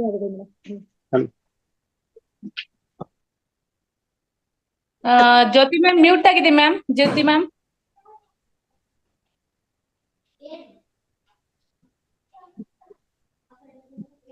S masters, Jyoti ma'am mute ಆಗಿದೆ, ಅನ್ಮ್ಯೂಟ್ ಮಾಡ್ಕೊಳ್ಳಿ ನೀವು. ಮಾಸ್ಟರ್ಸ್ ಎಲ್ಲರೂ ಲೈಕ್ ಮಾಡಿ ಎಸ್ ಅಂತ ಒಂದು ಮೆಸೇಜ್ ಹಾಕಿ ಮಾಸ್ಟರ್ಸ್. ಎಲ್ಲರಿಗೂ thank you madam. Thank you. ಎಲ್ಲರಿಗೂ thank you. Yes sir, thank you, thank you. Yes masters, ಯಾರಿಗಾದ್ರೂ ಪ್ರಶ್ನೆ ಅಥವಾ ಅನಿಸಿಕೆ? ಯಶೋಧ ಮ್ಯಾಮ್ ಹ್ಯಾಂಡ್ ರೈಸ್ ಮಾಡಿದ್ರಿ. ಯಶೋಧ, ಎಸ್ ಮ್ಯಾಮ್, ನಮಸ್ತೆ, ಮಾತಾಡಿ ಮಾ. S ma'am. ನಮಸ್ತೆ ಗೀತಾ ಮೇಡಮ್, ನಮಸ್ತೆ. ನಮಸ್ತೆ ಮ್ಯಾಮ್. ತುಂಬಾ ಚೆನ್ನಾಗಿತ್ತು ಸ್ವಾಧ್ಯಾಯ ಇವತ್ತು. ಸುಚೇತಾ ಮೇಡಮ್ ನಮಸ್ತೆ. Thank you. ನಮಸ್ತೆ ಮೇಡಮ್. ಆಲೋಚನಾ ಶಕ್ತಿ ಅಂದ್ರೆ ಹೆಂಗುಸ್ರಿಗಂತೂ ಅದೆಷ್ಟು ಯೋಚನೆ ಮಾಡ್ತೀವೋ ಗೊತ್ತಿಲ್ಲ, ಬಹಳ ಉಪಯೋಗ ಆಯ್ತದು. ಯಾವ ರೀತಿ ಅಂತಂದ್ರೆ ತುಂಬಾ ಡೀಪ್ ಆಗಿ ಯೋಚನೆ ಮಾಡ್ತೀವಿ. ಅದ್ರಲ್ಲಿ ಏನು ಇರೋದೇ ಇಲ್ಲ, ಯೋಚನೆ ಮಾಡಿ ಮಾಡಿ ಅಲ್ಲೇ ಒಂಥರ ಸಫರ್ ಆಗಿರ್ತೀವಿ. ಈಗ ಈ ಸ್ವಾಧ್ಯಾಯಕ್ಕೆ ಬಂದ್ಮೇಲೆ, ಈ ಮೆಡಿಟೇಷನ್ಗೆ ಬಂದ್ಮೇಲೆ, ಈ ಮಹಾವತಾರ್ ಫೌಂಡೇಶನ್ ಈ ಮೆಡಿಟೇಷನ್ ಬಂದ್ಮೇಲಂತೂ ಎಷ್ಟು ಅಂತಂದ್ರೆ 60 ಭಾಗ ಸ್ವಲ್ಪ ತಲೆ ಕ್ಲಿಯರ್ ಮಾಡ್ಕೊಂಡಿದೀನಿ ಗೀತಾ ಮೇಡಮ್. ನಾನಂತೂ ಇನ್ನು ಮಾಡ್ಕೋಬೇಕು, ಅದಿನ್ನೂ ಆಗಿಲ್ಲ, ಮಾಡ್ಕೊಂಡಿದೀನಿ ಅಂತ ಹೇಳ್ತಿದ್ದೀನಿ ಧೈರ್ಯವಾಗಿ. ಆಮೇಲೆ ಏನು ಅಂದ್ರೆ ಕೆಲವೊಂದ್ಸಲ ನಾವೇನು ಬೇಕಿರಲ್ಲ ಅದನ್ನ ಬಹಳ ಥಿಂಕ್ ಮಾಡ್ತಿರ್ತೀವಿ. ಯಾವ ವಿಷಯ ನಮಗ್ ಬೇಡ ಹೆಚ್ಚು ಥಿಂಕ್ ಮಾಡ್ತೀವಿ, ಬೇಕಾಗಿರೋದನ್ನ ಯೋಚನೆ ಮಾಡಕ್ಕೆ ಹೋಗೋದಿಲ್ಲ. ಅದೊಂದು ಗೊತ್ತಾಗಿದೆ ಈಗ, ಯಾವ ವಿಷಯ ಯೋಚನೆ ಮಾಡ್ಬೇಕು, ಯಾವ್ದೊಂದು ತಲೆಯಲ್ಲಿ ಇಟ್ಕೋಬೇಕು, ಯಾವ್ದೊಂದು ತಲೆಯಲ್ಲಿ ಇಟ್ಕೋಬಾರ್ದು, ಅದೊಂದು ಚೆನ್ನಾಗಿ ಗೊತ್ತಾಗಿದೆ. ಚೆನ್ನಾಗಿತ್ತು ಮೇಡಮ್ ಸ್ವಾಧ್ಯಾಯ ನಿಮ್ದು ಇವತ್ತು. Thank you, thank you madam. Thank you madam. Suteja ma'am master ಆಗಿ ರೆಡಿ ಆಗಿದ್ದಾರೆ, ನೀವ್ ಯಾವಾಗ ಮ್ಯಾಮ್ ರೆಡಿ ಆಗೋದು? ನಾನು ಕೇಳಲ್ಪಟ್ಟೆ ಮೇಡಮ್. ಆಲೋಚನಾ ಶಕ್ತಿ ನಾನು ಆಲೋಚನೆ ಮಾಡ್ತಾ ಇದ್ದೀನಿ, ನಾನು ಕೊಡ್ಬೇಕಲ್ಲ, ಸ್ವಾಧ್ಯಾಯ ಮಾಡ್ಬೇಕಲ್ಲ, ಯಾವ್ದಾರ ಒಂದು ಟಾಪಿಕ್ ತಗೊಂಡು ಅಂತ ಗೀತಾ ಮೇಡಮ್ ಕೊಡಿ. ನೀವು ಚೆನ್ನಾಗಿ ಮಾತಾಡ್ತೀರಿ, ಗೊತ್ತಾಗುತ್ತೆ. ನೀವು ಖಂಡಿತವಾಗ್ಲೂ ಕೊಡಿ. ಈ ತರ ಕಾಮೆಂಟ್ ಎಲ್ಲ ಚೆನ್ನಾಗ್ ಮಾಡ್ತಿಲ್ಲ, ನೀವು ಕೊಡಿ ಖಂಡಿತವಾಗ್ಲೂ. ನಾವೆಲ್ಲ ಹೇಗೆ ಬಂದವ್ರು, ನಾವೇನ್ ಅವ್ರ ಮಾಸ್ಟರ್ ಅಂದ್ರೆ ಹಂಗೇನಿಲ್ಲ, ಓದ್ಕೊಂಡು ಮಾಡ್ಬೋದು ಮೇಡಮ್. ಇಲ್ಲಿ ಹೆಂಗೆ ಅಂದ್ರೆ ಒಂಥರ ಸಮುದ್ರಕ್ಕೆ ಹೋಗ್ಬಿಡ್ತೀವಿ ಮೇಡಮ್, ಆಳಕ್ ಹೋಗ್ಬಿಟ್ಟು ಮುತ್ತು ರತ್ನ ಹುಡುಕ್ತಾ ಇದೀವಿ. ಈಗೆಲ್ಲ ನೀವು ಮುತ್ತು ರತ್ನಗಳು ಸಮುದ್ರದೊಳಗಡೆ ಇಳಿದ್ಬಿಟ್ಟಿದೀವಿ. ಮೇಲ್ಗಡೆ ಅಂದ್ರೆ ಬರೀ ಕಪ್ಪು ಸಿಗುತ್ತೆ, ಅದರಿಂದ ಏನು ನಮಗೆ ಉಪಯೋಗ ಆಗಲ್ಲ. ಹಂಗಾಗಿ ಒಳ್ಳೆ ಫೌಂಡೇಶನ್ ಸಿಕ್ಕಿದೆ ಮೇಡಮ್. ಮಹಾವತಾರ್ ಫೌಂಡೇಶನ್ ಸಿಕ್ಕಿರೋದಂತೂ ತುಂಬಾ ಪುಣ್ಯ ಅಂತಾನೆ ಹೇಳ್ಬೇಕು ನಾವು. ಅಂದ್ರೆ ಒಟ್ಟು ಏನಪ್ಪಾ ಅಂತಂದ್ರೆ ಫೋನ್ ಡಿಲೀಟ್ ಮಾಡ್ತೀವಲ್ಲ, ಬೇಕಿಲ್ದಿರೋ ವಿಚಾರಗಳು, ಆತರ ನಾವು ಈಗ ತೆಗಿಬೇಕು ಅಂತಂದ್ರೆ ಒಂದೊಂದ್ ಸ್ವಾಧ್ಯಾಯ ಕೇಳಿದ್ರೇನೆ ಮೇಡಮ್ ನಾವ್ ಅಲ್ಲಿಂದ ಹೊರಗ್ ಬರಕ್ಕಾಗೋದು. ಒಂದೊಂದ್ ಸ್ವಾಧ್ಯಾಯನು ಕೂಡ ಒಂದೊಂದು ನಮ್ಮನ್ನ ಬದಲಾವಣೆ ಮಾಡ್ತಿದೆ, ಮನಸ್ಸು ಬದಲಾವಣೆ ಮಾಡ್ತಿದೆ ಮೇಡಮ್. ಹೇಳ್ಬೇಕು ಅಂದ್ರೆ ತುಂಬಾ ಥ್ಯಾಂಕ್ ಯು ಮೇಡಮ್. ಆಲೋಚನಾ ಶಕ್ತಿ ತುಂಬಾ ಚೆನ್ನಾಗಿತ್ತು. ಗೀತಾ ಮ್ಯಾಮ್, ನಾನು ನೆಕ್ಸ್ಟ್ ತಗೊಂತೀನಿ ಗೀತಾ ಮ್ಯಾಮ್. ಖಂಡಿತ ತಗೊಳ್ಳಿ ಮೇಡಮ್, ನಾವು ಕಾಯ್ತಾ ಇದ್ದೀವಿ. ತಗೊಳ್ಳಿ. ರೇವತಿ ಮೇಡಮ್ ಇವ್ರನ್ನೆಲ್ಲ ನಿಮ್ಗೆ ಅವಕಾಶ ಕಾದಿದೆ. ಸ್ವಯಂಭೂ ಚಿಕಿತ್ಸೆ ಅದೊಂದು ಕೊಡೋಣ ಅನ್ಕೊಂಡಿದೀನಿ ಮೇಡಮ್ ನಾನು. ಅದೊಂದು ಕೊಡ್ತೀನಿ. ಇನ್ನು ಜೀವನದಲ್ಲಿ ಮುಂದೆ ಬರೋದು ಅದೊಂದು ಹೇಳ್ತೀನಿ ಮೇಡಮ್ ನಾನು. ಅದು ಒಂದ್ 4 ಸೆಕ್ಷನ್ ಆಗುತ್ತೆ ಅನ್ಸುತ್ತೆ. ಪಾರ್ಟ್ 2 ಇದೆ ಅದು. 4 ಸಲ ಅದನ್ನ ಸ್ವಾಧ್ಯಾಯ ಮಾಡ್ಬಿಟ್ಟು ಶಿವಂಬು ಒಂದು ನಾನು ಹೇಳ್ಬೇಕು ಅನ್ಕೊಂಡಿದೀನಿ ಮೇಡಮ್. ನೆಕ್ಸ್ಟ್ ಯಾವ್ದಾರು ಒಂದು ಟೈಮ್ ಕೊಟ್ಟಾಗ ಅದನ್ನ ಮಾಡ್ತೀನಿ ಮೇಡಮ್. ಶುಕ್ರವಾರನೇ ಮ್ಯಾಮ್, ತುಂಬಾ ಮುಂದೆ ಹೋಗೋದ್ ಬೇಡ. ಶುಕ್ರವಾರನೇ ನಿಮ್ಗೆ ಅವಕಾಶ ಇದೆ, ದಯಮಾಡಿ ಬನ್ನಿ. Thank you madam, thank you. Yes ma'am. ಧ್ಯಾನ ಅಂತಂದೇಳಿ ಮಾಸ್ಟರ್ಸ್ ಅವಾಗ್ಲೇ ಅನ್ಮ್ಯೂಟ್ ಮಾಡ್ಕೊಂಡಿದ್ರಿ, ಮಾತಾಡಿ. ನಮಸ್ತೆ. ನಾನು ಆಗ್ಲೆಲ್ಲ ಪ್ರಾಬ್ಲಮ್ ಆಗುತ್ತೆ ಅಂತಂದೇಳಿ ಮ್ಯೂಟ್ ಮಾಡ್ತಾ ಇದ್ದೆ. ಧ್ಯಾನ ಅಂತ ಇದೆ ನೋಡಿ, DHYANA. Shailaja madam hand raise ಮಾಡಿದಾರೆ ಮೇಡಮ್. ಎಸ್ ಮ್ಯಾಮ್, ಕೊಡೋಣ ಮ್ಯಾಮ್ ಅವಕಾಶ. ಧ್ಯಾನ ಅನ್ನೋದಿದೆ. ನಮಸ್ತೆ, ಮಾತಾಡಿ. ಯಾರು? ನಮಸ್ಕಾರ ಮೇಡಮ್, ತುಂಬಾ ಚೆನ್ನಾಗಿ ಮಾತಾಡ್ತೀರಿ. ಓಕೆ, ಕೇಳಿಸ್ತಾ ಇದ್ದೀವಿ madam? Yes sir, yes sir. ಏನಿಲ್ಲ ಮೇಡಮ್, ಕೆಲವು ವಿಡಿಯೋಗಳು ನೋಡ್ತಾ ಇರ್ತೀನಿ. ಮೇಡಮ್ದು, ಸುತೇಜ ಭಟ್ ಮೇಡಮ್ದು ಹೇಳಿದೆ. ಮಹಾತಾವ್ ಫೌಂಡೇಶನ್ ತುಂಬಾ ಒಳ್ಳೊಳ್ಳೆ ಆರ್ಗನೈಸ್ ಮಾಡಿದೆ.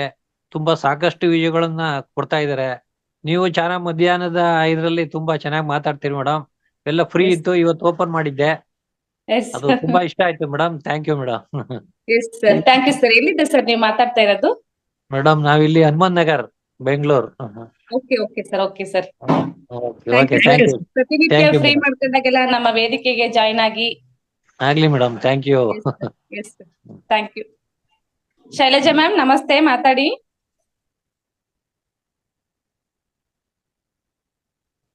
S ma'am. ನಮಸ್ತೆ ಮೇಡಮ್. ಗೀತಾ ಮೇಡಮ್ ನಮಸ್ತೆ. ನಮಸ್ತೆ ಮೇಡಮ್. ಸುಜಾತಾ ಮೇಡಮ್, ಬಹಳ ಚೆನ್ನಾಗಿತ್ತು ಮೇಡಮ್ ಇವತ್ತಿನ ಟಾಪಿಕ್. ನಮಸ್ತೆ ಶೈಲಜಾ ಮೇಡಮ್. ಬಹಳ ಚೆನ್ನಾಗಿತ್ತು ಮೇಡಮ್. ನಿಜವಾಗ್ಲೂ ಆಲೋಚನಾ ಶಕ್ತಿ ಅಂತ ಒಂದು ಹೆಸರು ಕೇಳಿದ್ಮೇಲೆ ನಮಗೆ ಯಾವ ತರ ಹೇಳ್ತಾರೆ ಮೇಡಮ್ ಅಂತ ಬಹಳ ಒಂದು ಇದಿತ್ತು. ಅದನ್ನ ಬಹಳ ನೀಟಾಗಿ ಹೇಳಿದ್ರಿ ನೀವು. ಅಂದ್ರೆ ಯಾವ ತರ ನಾವು ಯೋಚನೆ ಮಾಡ್ತೀವಿ ಆ ತರ ಆಗ್ತೀವಿ, ಅದಂತೂ ಸತ್ಯನೇ ಅಲ್ವಾ ಮೇಡಮ್. ನಾವು ಮಾಸ್ಟರ್ ಆಗ್ತೀವಿ ಅಂದ್ರೆ ಹಾಗೆ ಆಗ್ತೀವಿ ಅಂತ ಈ ಮಹೋತ್ತರ ವೇದಿಕೆ ನಮ್ಗೆ ಎತ್ತಿ ಎತ್ತಿ ಹೇಳ್ತಾ ಇದೆ. ನಿಜವಾಗ್ಲು ಅಷ್ಟೇ. ಯದ್ಭಾವಂ ತದ್ಭವತಿ. ನೀವು ಒಂದಿನ ಟಾಪಿಕ್ ಕೊಟ್ಟೆ ಕೊಡ್ತೀರಿ ಅಂತ ಇವತ್ತೇ ಹೇಳ್ಕೊಳ್ರಿ. ಹಾಗೆ ನಾನು ಒಂದ್ 2-3 ಕ್ಲಾಸ್ ಕೇಳಿದ ತಕ್ಷಣನೇ ಅದು ಮನಸ್ಸಲ್ಲಿ ಅನ್ಕೊಂಡಿದೀನಿ, ಅದು ಖಂಡಿತ ಬರುತ್ತೆ ಅಂತ ನನ್ನ ಮನಸ್ಸಲ್ಲೂ ಇದೆ. ಅದು ನೀವು ಯದ್ಭಾವಂ ತದ್ಭವತಿ ಅದ್ರದ್ದು ನಮ್ಗೆ ತುಂಬಾ ಟಾಪಿಕ್ಸ್ ಬಂದಿದೆ ಇದರಲ್ಲಿ, ಮಹೋತ್ತರದಲ್ಲೂ ಹೇಳಿದ್ದಾರೆ. ಆಮೇಲೆ ರಂಗನಾಥ್ ಗುರುಜಿ ಎಷ್ಟೊಂದು ಟಾಪಿಕ್ಸ್ ಎಲ್ಲ, ಸಂಕಲ್ಪ ಯಾವ ತರ ಮಾಡ್ತೀವಿ ಆ ತರ ಆಗುತ್ತೆ ಅಂತ ಒಳ್ಳೆ ಒಳ್ಳೆ ಟಾಪಿಕ್ಸ್ ಎಲ್ಲ ಕೊಟ್ಟಿದ್ದಾರೆ ಮೇಡಮ್. ಇವತ್ತಿನ ನಿಮ್ದು ಬಹಳ ಅದನ್ನ ವಿಸ್ತಾರವಾಗಿ ನೀಟಾಗಿ ಯಾವ ತರ ಅಂತ ಹೇಳಿದ್ರಿ ನೀವು. ಇಲ್ಲಿ ಎಲ್ಲಾರು ಹಿರಿಯ ಮಾಸ್ಟರ್ಸ್ ತುಂಬಾ ಒಳ್ಳೆ ಅಭಿಪ್ರಾಯನ ಹಂಚ್ಕೊಂಡ್ರಿ ಇವಾಗ ಮೇಡಮ್. ಕ್ಲಾಸ್ ಅಂತ ತುಂಬಾ ಚೆನ್ನಾಗಿ ಬಂತು ಅಂತ. ನನಗೆ ಒಂದು ಪ್ರಶ್ನೆ ಅಂದ್ರೆ, ಈಗ ಆಲೋಚನಾ ಶಕ್ತಿ ಇಲ್ಲಿ ಅಂದ್ರೆ ಆಲೋಚನೆ ನಾವು ಯಾವ ತರ ಮಾಡ್ತೀವಿ ಅದು ಕರೆಕ್ಟ್. ಬಟ್ ಆತ್ಮವಿಶ್ವಾಸ ಅಂದ್ರೆ ನಾವು ಹಿಂಗೆ ಆಗುತ್ತೆ ಅನ್ನೋದು ಒಂದು ವಿಶ್ವಾಸನೂ ನಮ್ಮಲ್ಲಿ ನಾವು ಇಟ್ಕೊಂಡ್ರೇನು ಅದು ಇದು ಒಂದೇನಾ ಅಂತ. ಅದೇ, ನಾವು ಆಲೋಚನೆಯನ್ನ ಇಟ್ಕೊಂಡ ನಂತರ ಸುಮ್ನೆ ಆಲೋಚನೆ ಮಾಡಿದ್ರಷ್ಟೇ ಆಗಲ್ಲ, ನಮ್ಮಲ್ಲಿ ಅಷ್ಟು ಒಳಗಡೆ ಆತ್ಮವಿಶ್ವಾಸ ಇರ್ಬೇಕು ಅಂತ. ಅಂದ್ರೆ ಒಳಗಡೆಯಿಂದನೇ ಬರ್ಬೇಕು ಅಂತ, ಸುಮ್ನೆ ಹೊರಗಡೆ ನಾನು ಮಾಡ್ತೀನಿ ಒಳಗಡೆ ಇನ್ನೊಂದು ನಾವು ಡೀಪ್ ಆಗಿ ನಾವು ಹಾಗೆ ಆಗತ್ತೆ ಅಂತ ಒಂದು, ಅಂದ್ರೆ ರಿಪೀಟೆಡ್ ನಾವು ಮಾಡ್ಕೊಂಡಾಗ ಏನಾಗುತ್ತೆ ಹೇಳ್ರಿ, ಅದು ಖಂಡಿತವಾಗ್ಲೂ ಆಗತ್ತೆ. ಈಗ ನಾವೊಂದು ಅಡಿಗೆ ಪದೇ ಮಾಡ್ತಾ ಇದ್ರೆ ನಮ್ಗೆ ಅದು ಒಂದು ಮನಸ್ಸಿನಲ್ಲಿ ಕುಂತ್ ಬಿಡುತ್ತಲ್ಲ, ಒಳಗಡೆಯಿಂದ ನಮ್ಗೆ ಬರ್ಬೇಕು, ಇನ್ನರ್ ಒಂದು ಇದರಿಂದ ಬರ್ಬೇಕು, ನಮ್ಮ ಅಂತರಂಗದಿಂದ ಬರ್ಬೇಕು ಅಂತ ಅದನ್ನೇ ಆತ್ಮವಿಶ್ವಾಸ ಇರ್ಬೇಕು ಅಂತ ಹೇಳೋದು. ಎಷ್ಟು ನಮ್ಮಲ್ಲಿ ನಾವು ವಿಶ್ವಾಸ ಇಡ್ತೀವಿ ಅಷ್ಟು ಕೆಲಸಗಳು ಸರಾಗವಾಗುತ್ತೆ ಅಲ್ವಾ ಮೇಡಮ್. ಚಿಕ್ಕ ಅನುಭವಗಳು ಸುಮಾರು ನಮ್ಗೆ ಆಗ್ತಾನೆ ಇರುತ್ತೆ. ಅದು ಇವತ್ತು ಈ ಕೆಲಸ ನನ್ನ ಕೈಯಿಂದ ಆಗುತ್ತೆ ಎದ್ದ ತಕ್ಷಣ ನಾವು ಒಂದ್ ಸಂಕಲ್ಪ ಮಾಡ್ಕೊಂಡ್ಬಿಟ್ರೆ, ಇವತ್ ನಾನು ಸಂತೋಷವಾಗಿ ಇರ್ತೀನಿ ಅಂದ್ರೆ ಸಂತೋಷವಾಗಿ ಇರಕ್ ಸಾಧ್ಯ ಅಲ್ವಾ ಮೇಡಮ್. ಈ ತರ ಆತರ ಸಣ್ಣ ಕಾನ್ಸೆಪ್ಟ್ ಅಲ್ಲೇ ನಾವು ಈ ಅನುಭವವನ್ನ ಅನುಭವಿಸಬಹುದು ಅಂತ ಅನ್ಸುತ್ತೆ. ಈಗ ನಾವ್ ಹಂಗ ಅನ್ಕೊಂತೀವಿ, ಬೆಳಗ್ಗೆ ನಾವು ಒಳ್ಳೊಳ್ಳೆ ಒಂದ್ 10 ಪಾಯಿಂಟ್ಸ್ ನೀವು ನೆನ್ಪು ಮಾಡ, ಒಳ್ಳೊಳ್ಳೆ ನಾ ಹೀಗೆ ಇರ್ತೀನಿ ಸಂತೋಷವಾಗಿರ್ತೀನಿ ಹೀಗೆ ಅನ್ಕೋತೀವಲ್ಲ ಮೇಡಮ್. ಆ ತರ ಯೋಚನೆಗಳು ಬಂದಾಗ, ಇಲ್ಲ ನಾ ಬೆಳಗ್ಗೆ ಹಿಂಗ್ ಅನ್ಕೊಂಡಿದ್ನಲ್ಲ ಅದನ್ನ ಬಿಟ್ಟಾಕ್ಬಿಡ್ಬೇಕು. ಆ ಯೋಚನೆ ಬಂದಾಗ ಬೆಳಗ್ಗೆ ಹಿಂಗ್ ಅನ್ಕೊಂಡಿದ್ನಲ್ಲ, ಆ ಬೆಳಗ್ಗೆ ಅಂದ್ಕೊಂಡ ಒಳ್ಳೆ ಯೋಚನೆಯನ್ನ ನಮ್ಮ ಮನಸ್ಸಿನಲ್ಲಿ ಇಟ್ಕೋಬೇಕು. ಆವಾಗ ತಕ್ಷಣ ಅದು ಹೊರಟೋಗುತ್ತೆ ಮೇಡಮ್. ಓಕೆ ಮೇಡಮ್, ಖಂಡಿತ ಎಷ್ಟು ಮುಖ್ಯವಾಗಿ ನಾವು ಅದನ್ನೇ ಇದು ಮಾಡ್ಕೊಂಡು ಹೋದ್ರೆ ಅದೇ ಈ ಲೆವೆಲ್ಗೆ ಬಂದು ಪಿಚ್ ಮಾಡುತ್ತೆ. ಬರೀತಾ ಇದ್ರೆ ನಮ್ಮ ಇಂಡಲ್ಲಿ ಉಳಿದ್ಬಿಡುತ್ತೆ ಮೇಡಮ್. ಬೆಳಗ್ಗೆ ಪ್ರತಿದಿನ ಒಂದು ಈಗ ಮ್ಯೂಸಿಕ್ ಕಾರ್ಯಾಗಾರ ಅಂತ ಇದೆ ನೆಕ್ಸ್ಟ್ ನೋಡಿದ್ದು, ಅದೆಲ್ಲ 10 ಮ್ಯೂಸಿಕ್ ಮ್ಯಾಜಿಕ್ ಕಾರ್ಯಾಗಾರ ಅಂತ ಇದೆ, ತುಂಬಾ ಚೆನ್ನಾಗಿರ್ತಾರೆ. ನೆಕ್ಸ್ಟ್ ಡೇನಲ್ಲಿ ಇದ್ದಂಗಿದೆ ಅದು, ಮೋಸ್ಟ್ಲಿ ನಮ್ಮ ಡೇನಲ್ಲಿ ತುಂಬಾ ಚೆನ್ನಾಗಿ ಹೇಳ್ತಾರೆ ಅದು. ಅದರಲ್ಲಿ ಹಾಗೆ ಇದೆ, ಬೆಳಗ್ಗೆ ಪ್ರತಿದಿನ ಕೃತಜ್ಞತೆ ಸಲ್ಲಿಸೋದು, ಒಳ್ಳೊಳ್ಳೆ ಯೋಚನೆ ಮಾಡೋದು, ಅದೆಲ್ಲ ನಾವು ಏನಾದ್ರು ಬೇರೆ ಯೋಚನೆ ಮಾಡ್ಲಿಕ್ಕೆ ನಾವು ಅದನ್ನೇ ಯೋಚನೆ ಮಾಡ್ತಿರ್ತೀವಲ್ಲ, ಏನ್ ಬರ್ದೀವಿ ಅಂತ, ಹಂಗ ಅದು ನಮ್ಮ ಮೈಂಡಲ್ಲಿ ಕುತ್ಕೊಬಿಡುತ್ತೆ ಮೇಡಮ್. ಆಗ ನಮಗೆ ಬೇರೆ ಯೋಚನೆ ಬರ್ಲಿಕ್ಕೆ ಅಲ್ಲಿ ಸಾಧ್ಯನೇ ಇರಲ್ಲ, ಒಳಗಡೆ ಬರೋದೇ ಇಲ್ಲ. ಹೌದು ಖಂಡಿತ. ಇವತ್ತು ನಂದೇ ಒಂದು ಚಿಕ್ಕ ಅನುಭವ ಮೇಡಮ್, ಒಂದೇ ಒಂದು ಶೇರ್ ಮಾಡ್ತೀನಿ. ಮಧ್ಯಾಹ್ನ ನಂದು ಆಕ್ಚುಲಿ ಮೊಬೈಲ್ ಸ್ವಲ್ಪ ಸ್ಟೋರೇಜ್ ಜಾಸ್ತಿ ಆಗಿತ್ತು. ನಾನು ಎಷ್ಟೋ ದಿನ ಅದು ಎಲ್ಲ ಇದನ್ನ ಡಿಲೀಟ್ ಮಾಡ್ಬೇಕಲ್ಲ, ನಂಗೆ ಟೈಮ್ ಸಾಕಾಗ್ತಾ ಇಲ್ಲಲ್ಲ ಅಂತ ಈ ಕೆಲಸದಲ್ಲಿ ಇರೋದ್ರಿಂದ ಅದನ್ನ ಅನ್ಕೊಳ್ತಾ ಇದ್ದೆ. ಅಷ್ಟರಲ್ಲಿ ಅದು ಮಧ್ಯಾಹ್ನ ಯಾವ್ದೋ ಒಂದು ಫೋನ್ ಬಂತು, ನಂದು ಸ್ಟೋರೇಜ್ ಅದು ಏನೋ ಔಟ್ ಆಫ್ ಸ್ಟೋರೇಜ್ ಅಂತ ತೋರಿಸ್ತಾ ಇತ್ತು. ನಾನು ಡಿಲೀಟ್ ಮಾಡ್ಕೊಳಕ್ಕಾಗಿಲ್ಲ. ಸಡನ್ ಆಗಿ ಎಲ್ಲ ಎಷ್ಟೊಂದು ನಮ್ ಗ್ರೂಪ್ಸ್ ಎಲ್ಲ ಮಹೋತ್ತರ ಫೌಂಡೇಶನ್ ಆಗ್ಲಿ ಬೇರೆ ಬರ್ಲಿಲ್ಲ, ಲಿಂಕ್ ಇಲ್ಲಲ್ಲ. ನಾನು ಕ್ಲಾಸಿಗೆ 3:30 ಇವತ್ತು ಆಲೋಚನಾ ಶಕ್ತಿ ಅಂತ ಹೇಳಿದಾರೆ ಮೇಡಮ್, ಏನ್ ಹೇಳ್ತಾರೆ ಅಂತ ಒಂದ್ ತಲೆಯಲ್ಲಿತ್ತು. ಆಗ್ತೀನಿ ಬಿಡು ಮೇಡಮ್ ಒಂದು ಮೆಸೇಜ್ ಹಾಕೋಣ, ಗೀತಾ ಮೇಡಮ್ ಏನಾದ್ರು ಫ್ರೀ ಇದ್ರೆ ಅದನ್ನ ಕಳಿಸ್ಬೋದಲ್ಲ ಅಂತ ಒಂದ್ ಇದರಿಂದ ಹಾಕಿದೆ. ಅದು ಕರೆಕ್ಟ್ ಅವ್ರು ಪಾಪ ಒಂದ್ 10 ನಿಮಿಷದಲ್ಲೇ ತಕ್ಷಣ ನೋಡ್ಬಿಟ್ಟು ತಕ್ಷಣ ಇದು ಮಾಡಿಕೊಟ್ರು.